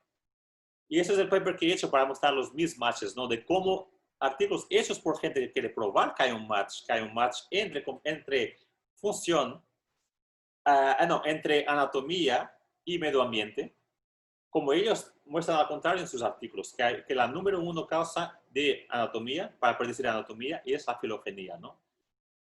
Este es el último ejemplo que voy a dar en este caso, que es para paleontólogos, ¿no? Que es para gente como Karen, ¿no? Y es para explicar el paradojo de la paleontología también, ¿no? Yo entiendo que no pueden hacer nada más.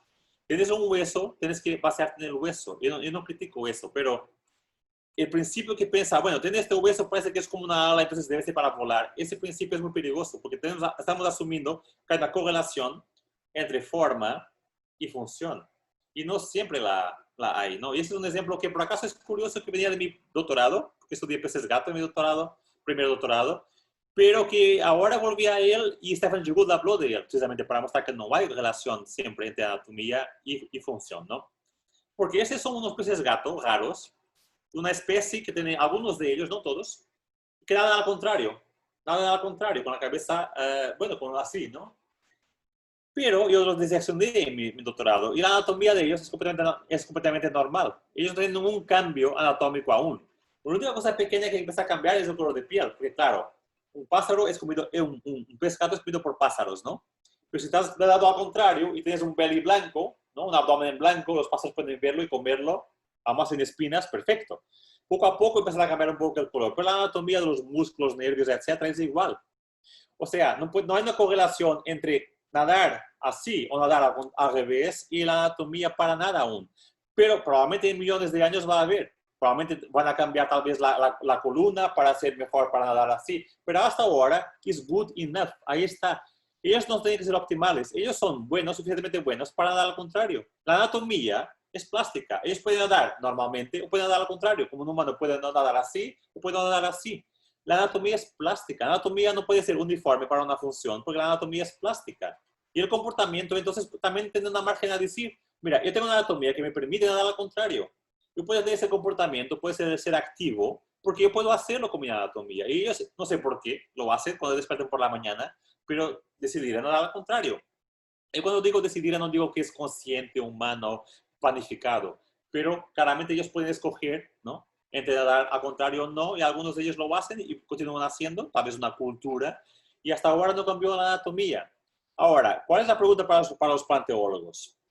Imaginemos que estas especies van a cambiar la forma en millones de años y que la columna va a ser muy diferente, claramente adaptada a nadar al revés. Los paleontólogos van a ver los fósiles con la columna cambiada y van a decir, esas especies nadaban al contrario, y es verdad.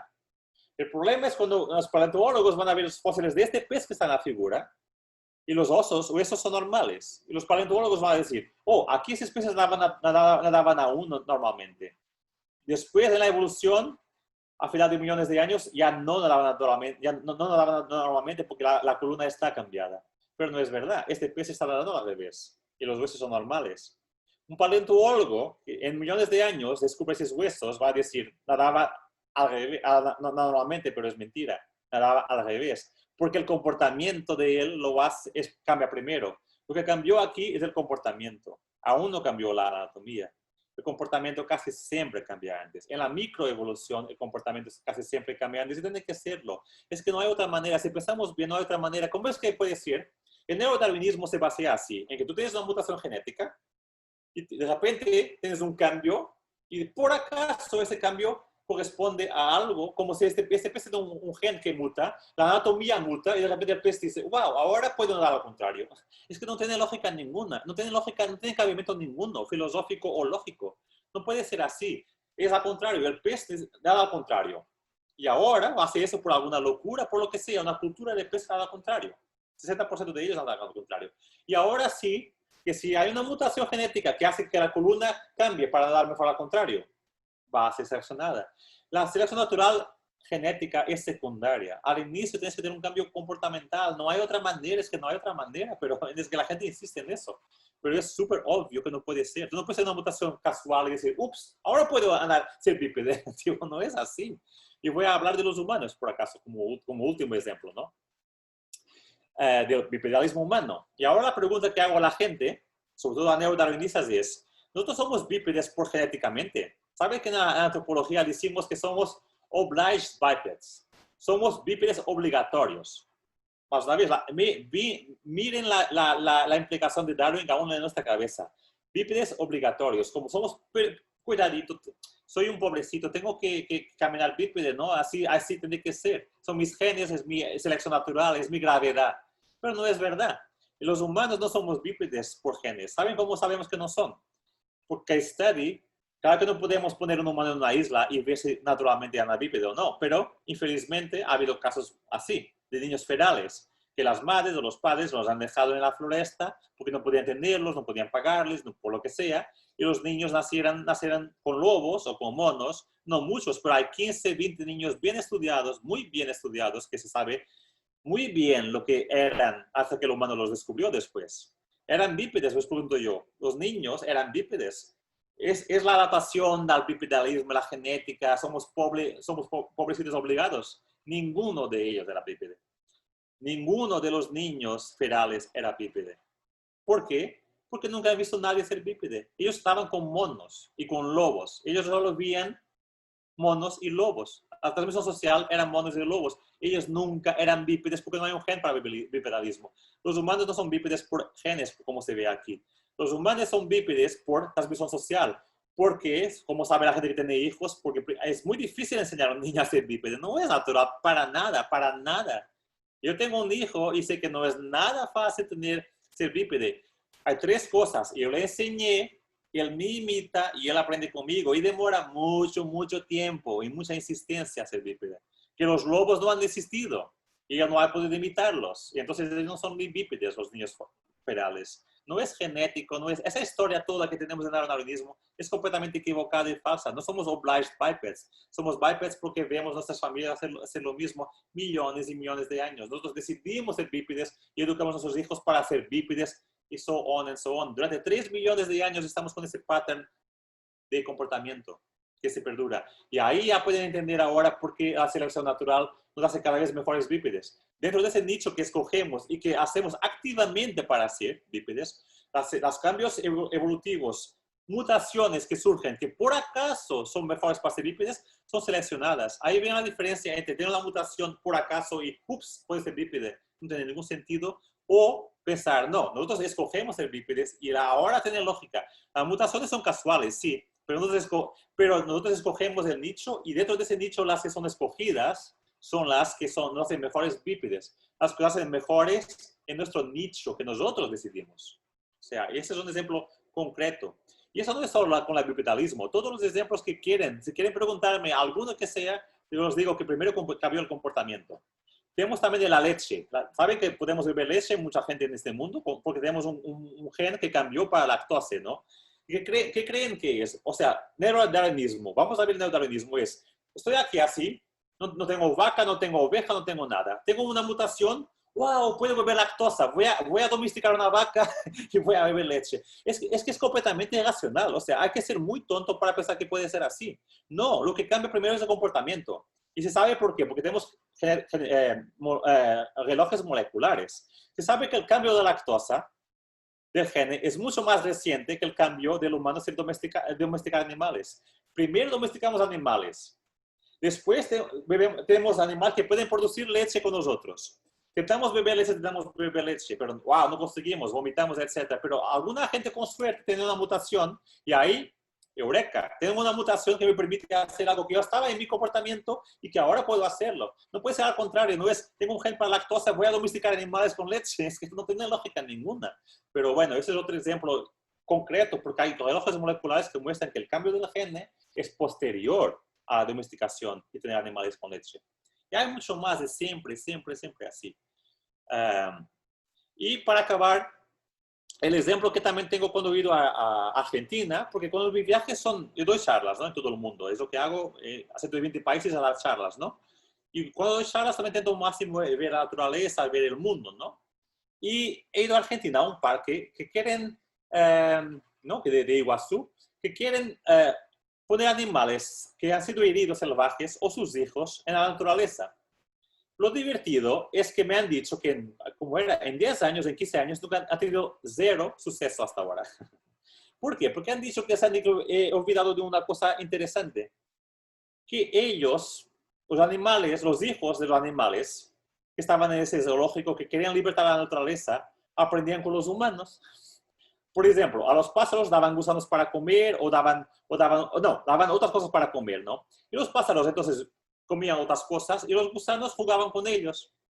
Problema, cuando liberas un pájaro que nunca ha visto a su padre cazar gusanos, que ve humanos que dan alimento y los gusanos están ahí y juegan con ellos, la naturaleza no sabe, ningún animal se adaptó a la naturaleza, porque ningún animal aprendió de sus padres en la naturaleza. Tú no puedes hacer lo que tú no es genético que los pájaros comen gusanos, no es genético que los pájaros hacen A o B. Casi siempre es comportamental. Tú aprendes con tus padres, o no solo con padres, también animales no sociales es igual. La gente pregunta, bueno, pero tu teoría solo se aplica para animales sociales. No. Un crocodilo que nace en el río Nilo, que nunca ve a sus padres en la vida, que nace de un huevo de el río Nilo, va a comer lo mismo que sus padres. ¿Por qué? Porque en el río Nilo no hay mucho más que se pueda comer. A no ser la comida que comen los crocodilos parte del tamaño del crocodilo. No hay mucho más. Hay un constraint ecológico. No hay mucho más soluciones para un crocodilo que nunca ha visto a sus padres o nadie de comer lo que va a comer, porque no hay mucha más solución. ¿Qué hay en un borde de un río en el Nilo, en un país de África? Va a haber lo mismo, prácticamente. Es un constraint ecológico en este caso. No hay que ser social. No hay que ser social obligatoriamente, ¿no? Otra crítica que la gente hace, no solo a mi teoría, no, pero en general a la gente que ahora va de inicio ecológico y todo es, entonces de las plantas, ¿no? ¿Cómo la evolución de las plantas? No, las plantas no tienen ninguna agencia, las plantas no tienen ningún behavior, las plantas son estúpidas, no tienen nada, no se mueven, ¿no? Es una visión muy, muy religiosa, ¿no? Como si las plantas no tienen alma. Pero las plantas, a ver, las plantas vienen de animales, como saben, las plantas vienen de seres vivos que eran móviles, ¿no? Es secundario no ser móvil. Las plantas vienen de seres vivos que son móviles. Los seres vivos iniciales eran todos móviles. Las bacterias, lo que sea, ¿no? Los virus, lo que sea. O sea, las plantas han perdido la movilidad, muchas de ellas, pero muchas son móviles, como las carnívoras, ¿no? Y tienen behavior. Una planta carnívora no es de ser estúpido que la gente quiere hacer, que se ciega, ups, comí algo bueno. No, la planta carnívora se cierra y si no le gusta la comida que va a comer, se abre y lo deja escapar. Las plantas carnívoras comen cosas muy específicas, no es solo cerrar y ya está. Ellos cierran y tienen una decisión. Claro que no es una decisión tal vez como una alma decidiendo, ay, quiero ese animal conscientemente, pero claramente ellos tienen decisión. Behavioral decision es solo que hay varias decisiones, A, B o C, y ellos toman ellas. Un planeta no tiene decisión, un planeta es un ser inanimado. Ahí está la diferencia y el problema de Darwin. Un planeta, como un ordenador, es un ser animado que no tiene decisión. Y yo cuando toco una tecla, L, yo sé que va a ser una L. El ordenador no tiene ningún poder de decisión. Pero el ser vivo tiene poder de decisión. Un pájaro puede volar arriba, o puede volar abajo, o a la izquierda. Yo no puedo predecir al cielo mirando cómo el pájaro va a ser, porque el pájaro tiene una agencia. El pájaro no es un planeta. El pájaro no es movido por la gravedad solo. El pájaro tiene una agencia. Es impredecible. No solo un pájaro, las bacterias. Porque la gente dice, pero las bacterias no tienen agencia, como no hay evolución. Las bacterias no tienen agencia. ¿Cómo matan las bacterias millones de humanos cada año? ¿Cómo matan? Porque no podemos predecirlas. Las bacterias pueden ir a la izquierda, pueden ir a la derecha, pueden atacarte a ti, pueden atacar a tu amigo. No es una decisión consciente, sí, no es, pero hay decisiones. Si no, podrías predecirlas y nadie se moría. Las bacterias, los parásitas, etcétera, no es decisiones, es cojas, tienen diferentes opciones. No hay una opción solo como un inanimado. Tiene varias opciones, como el pájaro, ir arriba, ir abajo, etc. Por eso es la parte mala de Newton de biología, y eso ha hecho mucho daño a la biología y continúa haciendo, ¿no? Pero hay una excepción, que es la última excepción y que es muy importante. Esos son los hopeful monsters. Sabemos que en la macroevolución, no en la microevolución, la microevolución casi siempre es comportamiento guiando anatomía, ¿no? Y la evolución. Pero en la macroevolución tenemos casos que sabemos claramente que es cambios genéticos, macromutaciones. Por ejemplo, esos dos insectos que ven ahí. Esos dos insectos tienen forma casi muy parecida, pero uno tiene una ala en el segmento número 3 y el otro en el segmento número 4.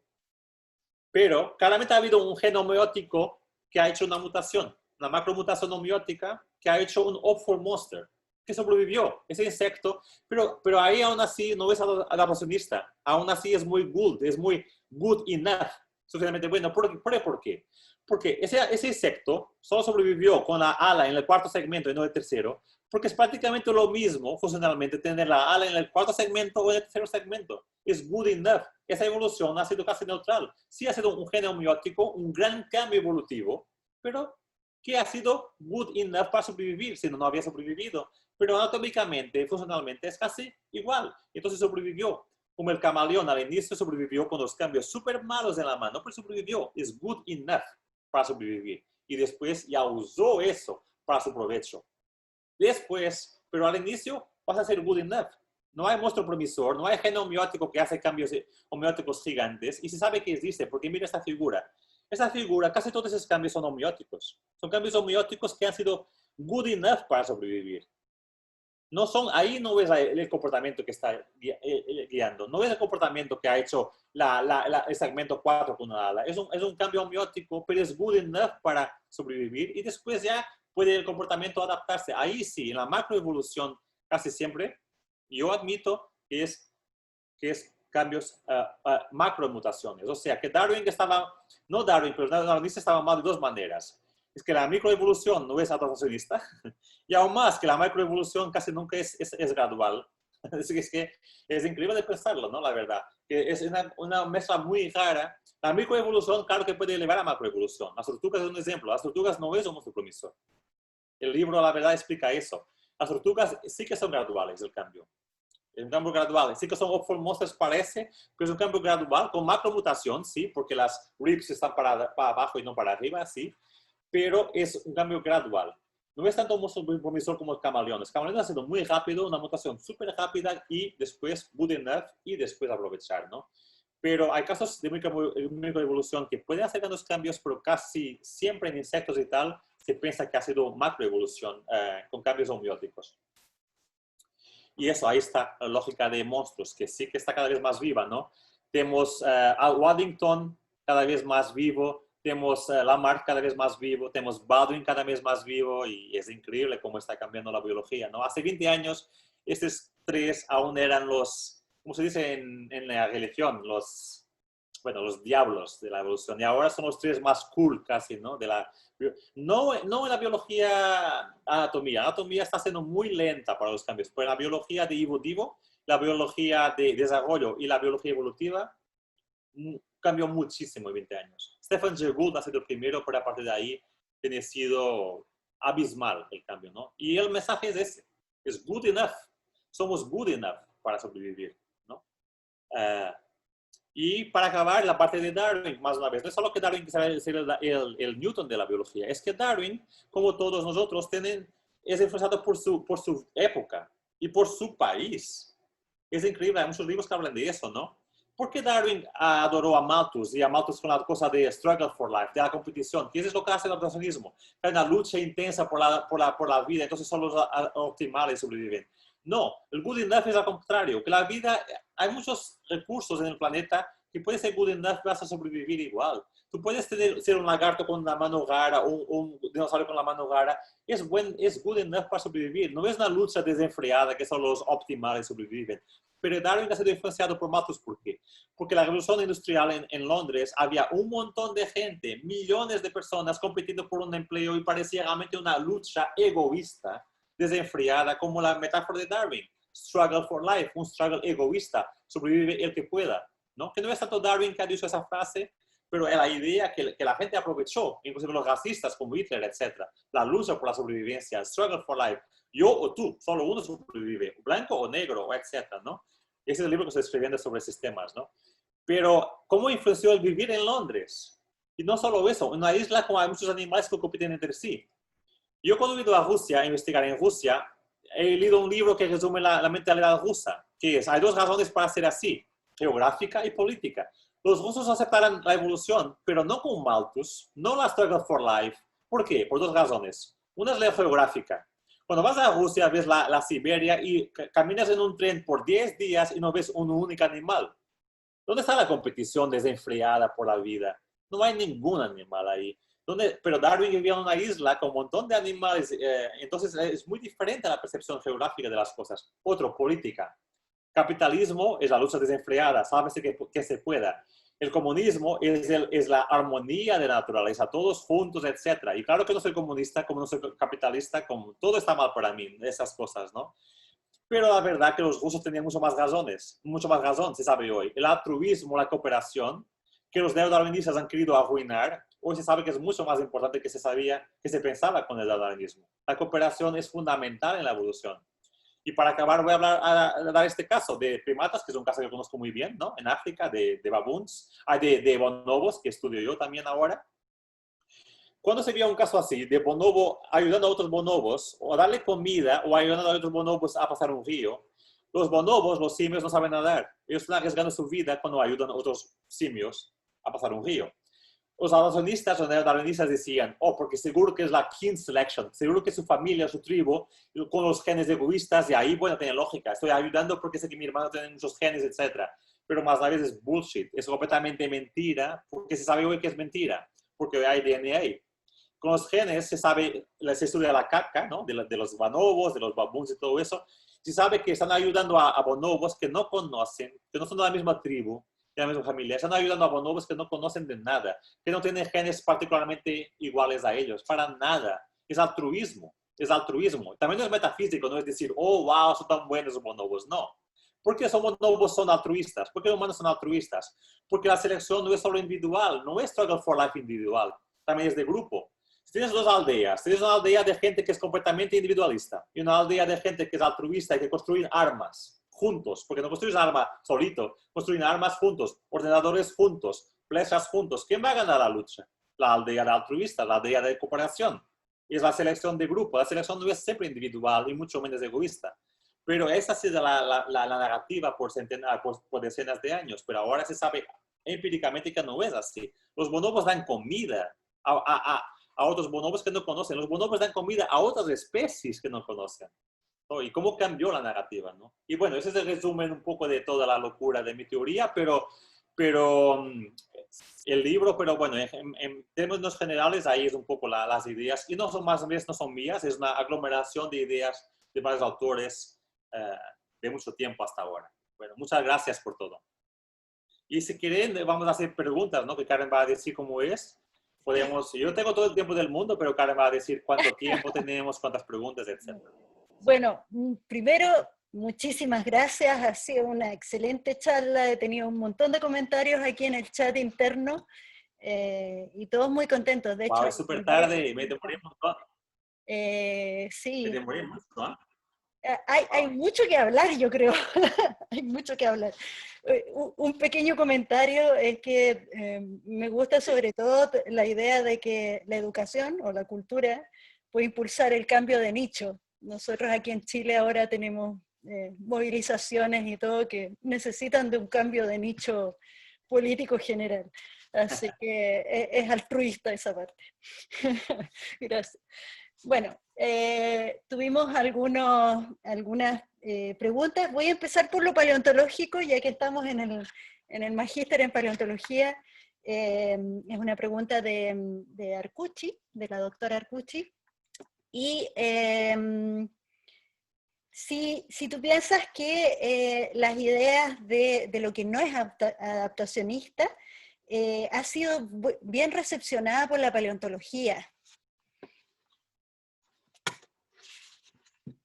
Bueno, yo creo que paleontología por su naturaleza un poco ha sido una de las disciplinas más reticentes, tal vez, pero no la más reticente, ¿eh? La más reticente son siempre las mismas. Y curiosamente, ¿sabes cuál es la más reticente para esas ideas así? Es la behavior ecology.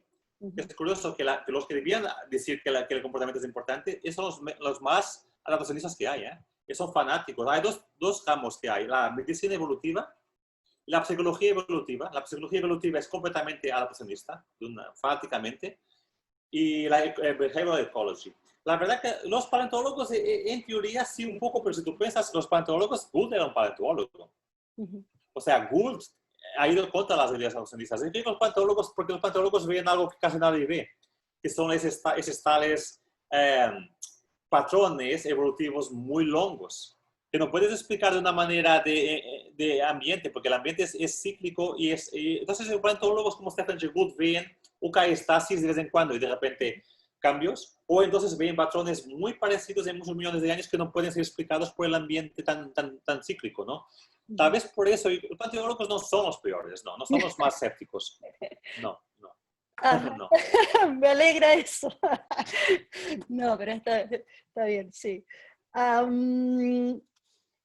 Otra pregunta, que es de una estudiante que tengo en pregrado de veterinaria, y es una excelente pregunta, es si tú crees que la hibridización originada por comportamiento, como lo que pasa con los perros asilvestrados que podrían unirse con zorros o aquí hay mucho caso de perros silvestres, digamos. que eso podría ser motor de evolución, digamos, esa generación de diversidad. Sí. Muy buena pregunta y es un capítulo de mi libro, precisamente, porque ahí está la implicación, ¿no? De sí, que claro que sí, la hibridización, que claramente es una opción, más una vez. Y no digo que se pego decida comprar con un juego planificando con una alma o así, pero da igual, tiene la opción de hacerlo y lo va a hacer porque quiere hacerlo. Claramente ya no es obligado a hacerlo, ¿no? Casi nunca. Por eso, que esa opción que él ha querido hacer, sí que tiene grandes cambios. Y la hibridación es muy complicada porque nadie sabe si la hibridación. Hay gente que dice que la hibridación de dos especies casi que maximiza los caracteres de cada una. Hay un montón de teorías sobre hibridación, ¿no? Pero claramente el resultado puede ser muy diferente, ¿no? Del inicial. Y además no es una ramificación, ¿no? Es una unión. Tenemos este paradojo en la evolución también, si tú piensas, porque la evolución que vemos siempre es ramificada, pero la evolución real es unificada. Mi padre y mi madre han hecho sexo y me han atendido a mí. Ha sido así. No es así. Es un paradojo que tenemos la evolución siempre así, en nuestros dibujos mentales, ¿no? Y sabemos que es un poco así la verdad, ¿no? El humano es verdad. Pero la verdad de la naturaleza es que es así, ¿no? Mi padre y mi madre juntos. Y lo mismo con los híbridos, animal A, animal B, juntos, ¿no? Entonces y eso mucha gente también dice que hay que cambiar una manera de vida de evolución que también no es siempre ramificada, ¿no? Pero sí que es una muy buena pregunta y sí que creo que la hibridación es un motor total de la evolución y ha sido muy negligenciada también, ¿no? Claramente, sí. Sí, Sí. A ver, había una de las primeras preguntas, es si es de ética por el gen de fluorescencia en humanos para ver el desarrollo de los distintos elementos óseos y músculos, si encuentras que eso sería ético. Así que más filosófico, cultural. Sí, yo discuto mucho esos temas, porque claro, el ejemplo que yo he dado es un poco diferente, ¿no? Lo que hemos hecho con humanos eran embriones ya muertos, bueno, yo no lo he hecho en Francia, ¿no? Embriones muertos, de gente que ha dado los embriones a la ciencia, ¿no? Y colorarlos con un antibody staining, con anticuerpo, pero ya están muertos, ¿sabes? Nadie ha hecho nada.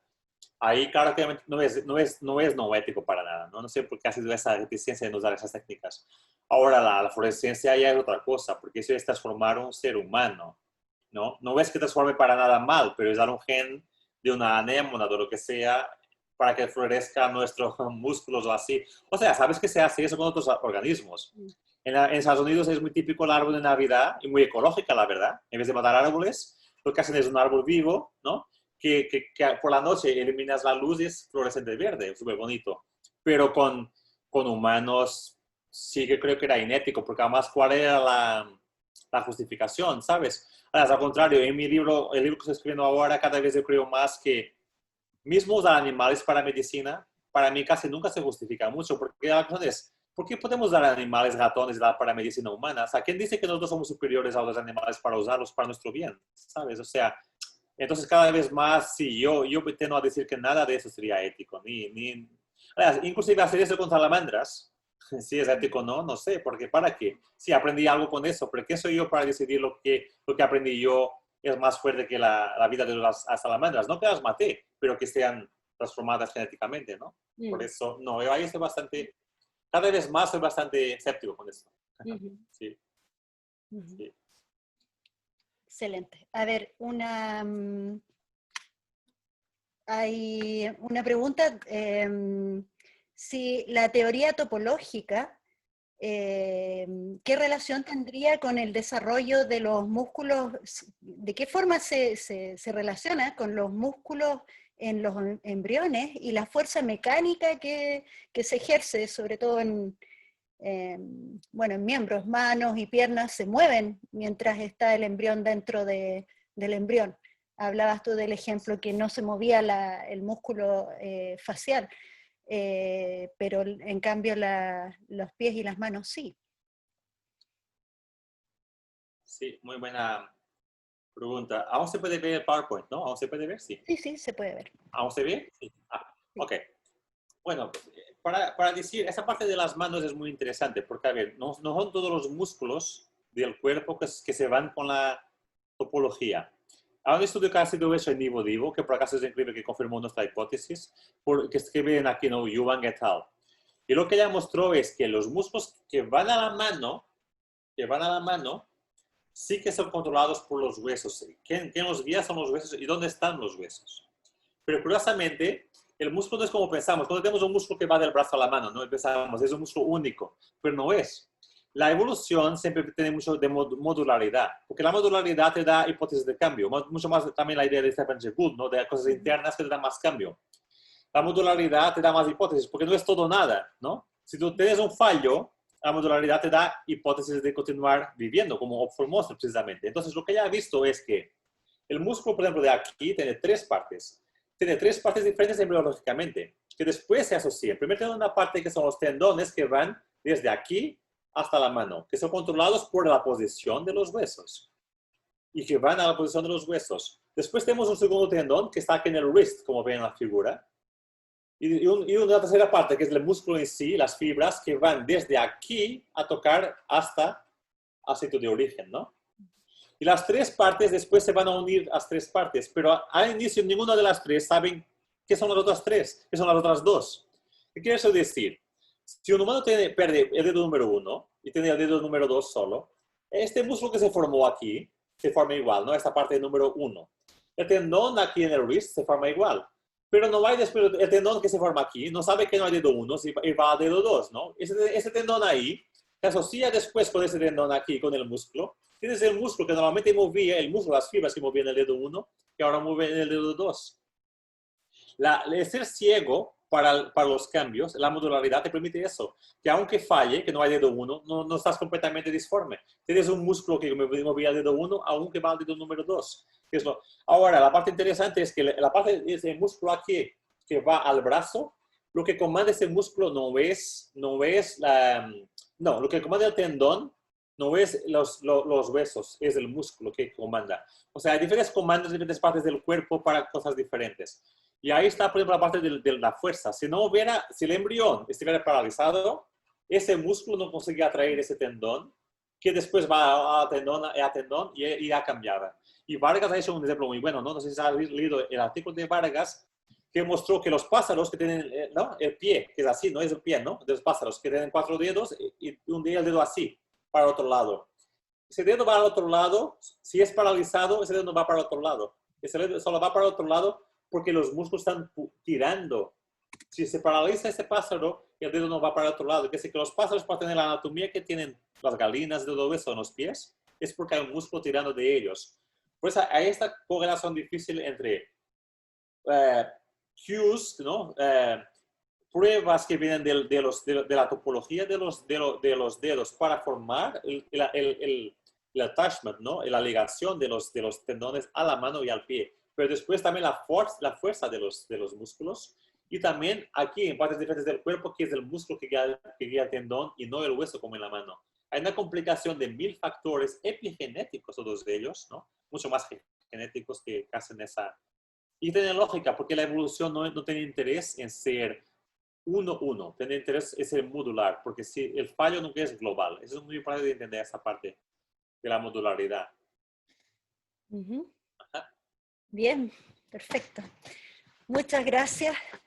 Con esa última pregunta, bueno, cerramos esta parte de la charla. Así que agradezco enormemente a todas las personas que se interesaron, la cantidad de mensajes de felicitaciones y de agradecimiento es 1 a 1 prácticamente con los asistentes. Así que muchísimas gracias por conectarse, por tener este interés y ya vemos, somos muchos los que estamos tratando de cambiar las ideas de cómo está viéndose la evolución. Así que muchísimas gracias, Rui. Vamos a terminar la presentación para que podamos grabar esta sección y va a estar disponible en la página web del Magíster en Paleontología de la Universidad Austral. Puse el link en el chat No sé si lo pueden hacer clic desde ahí, pero de todas formas desde de los mismos mensajes que se enviaron con la difusión de esta charla, también voy a agregar el link de donde va a estar una vez que lo suba. Eso es algo que tengo que solucionar ahora. Estamos empezando recién a utilizar estas nuevas tecnologías, muchas gracias a la pandemia. ¿Y cómo? ¿Ah? Solo una cosa, cómo sabe la gente que ha visto la charla dónde va a hacer ese link? ¿Cómo van a saber después de esto? Sí, puse el link en el chat. ¿Hay un chat? Sí, sí, sí. Lo pueden ver Sí, sí. desde ahí. Vale. Ese es el link de nuestra página. Gracias. Y después habrá que entrar y lo voy a poner en el homepage ahí para que puedan hacerle clic y verla. De todas maneras la voy a anunciar con todos los medios posibles para que todos puedan tener acceso. Seguro muchas otras personas van a querer verla también. Bueno, muchísimas gracias, Rui. Nosotros nos vamos a quedar un ratito más. Pero muchísimas gracias a todos. Y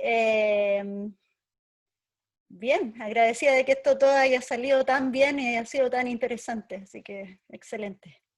Muchas gracias a todos. Muchas gracias a todos. Buenas noches.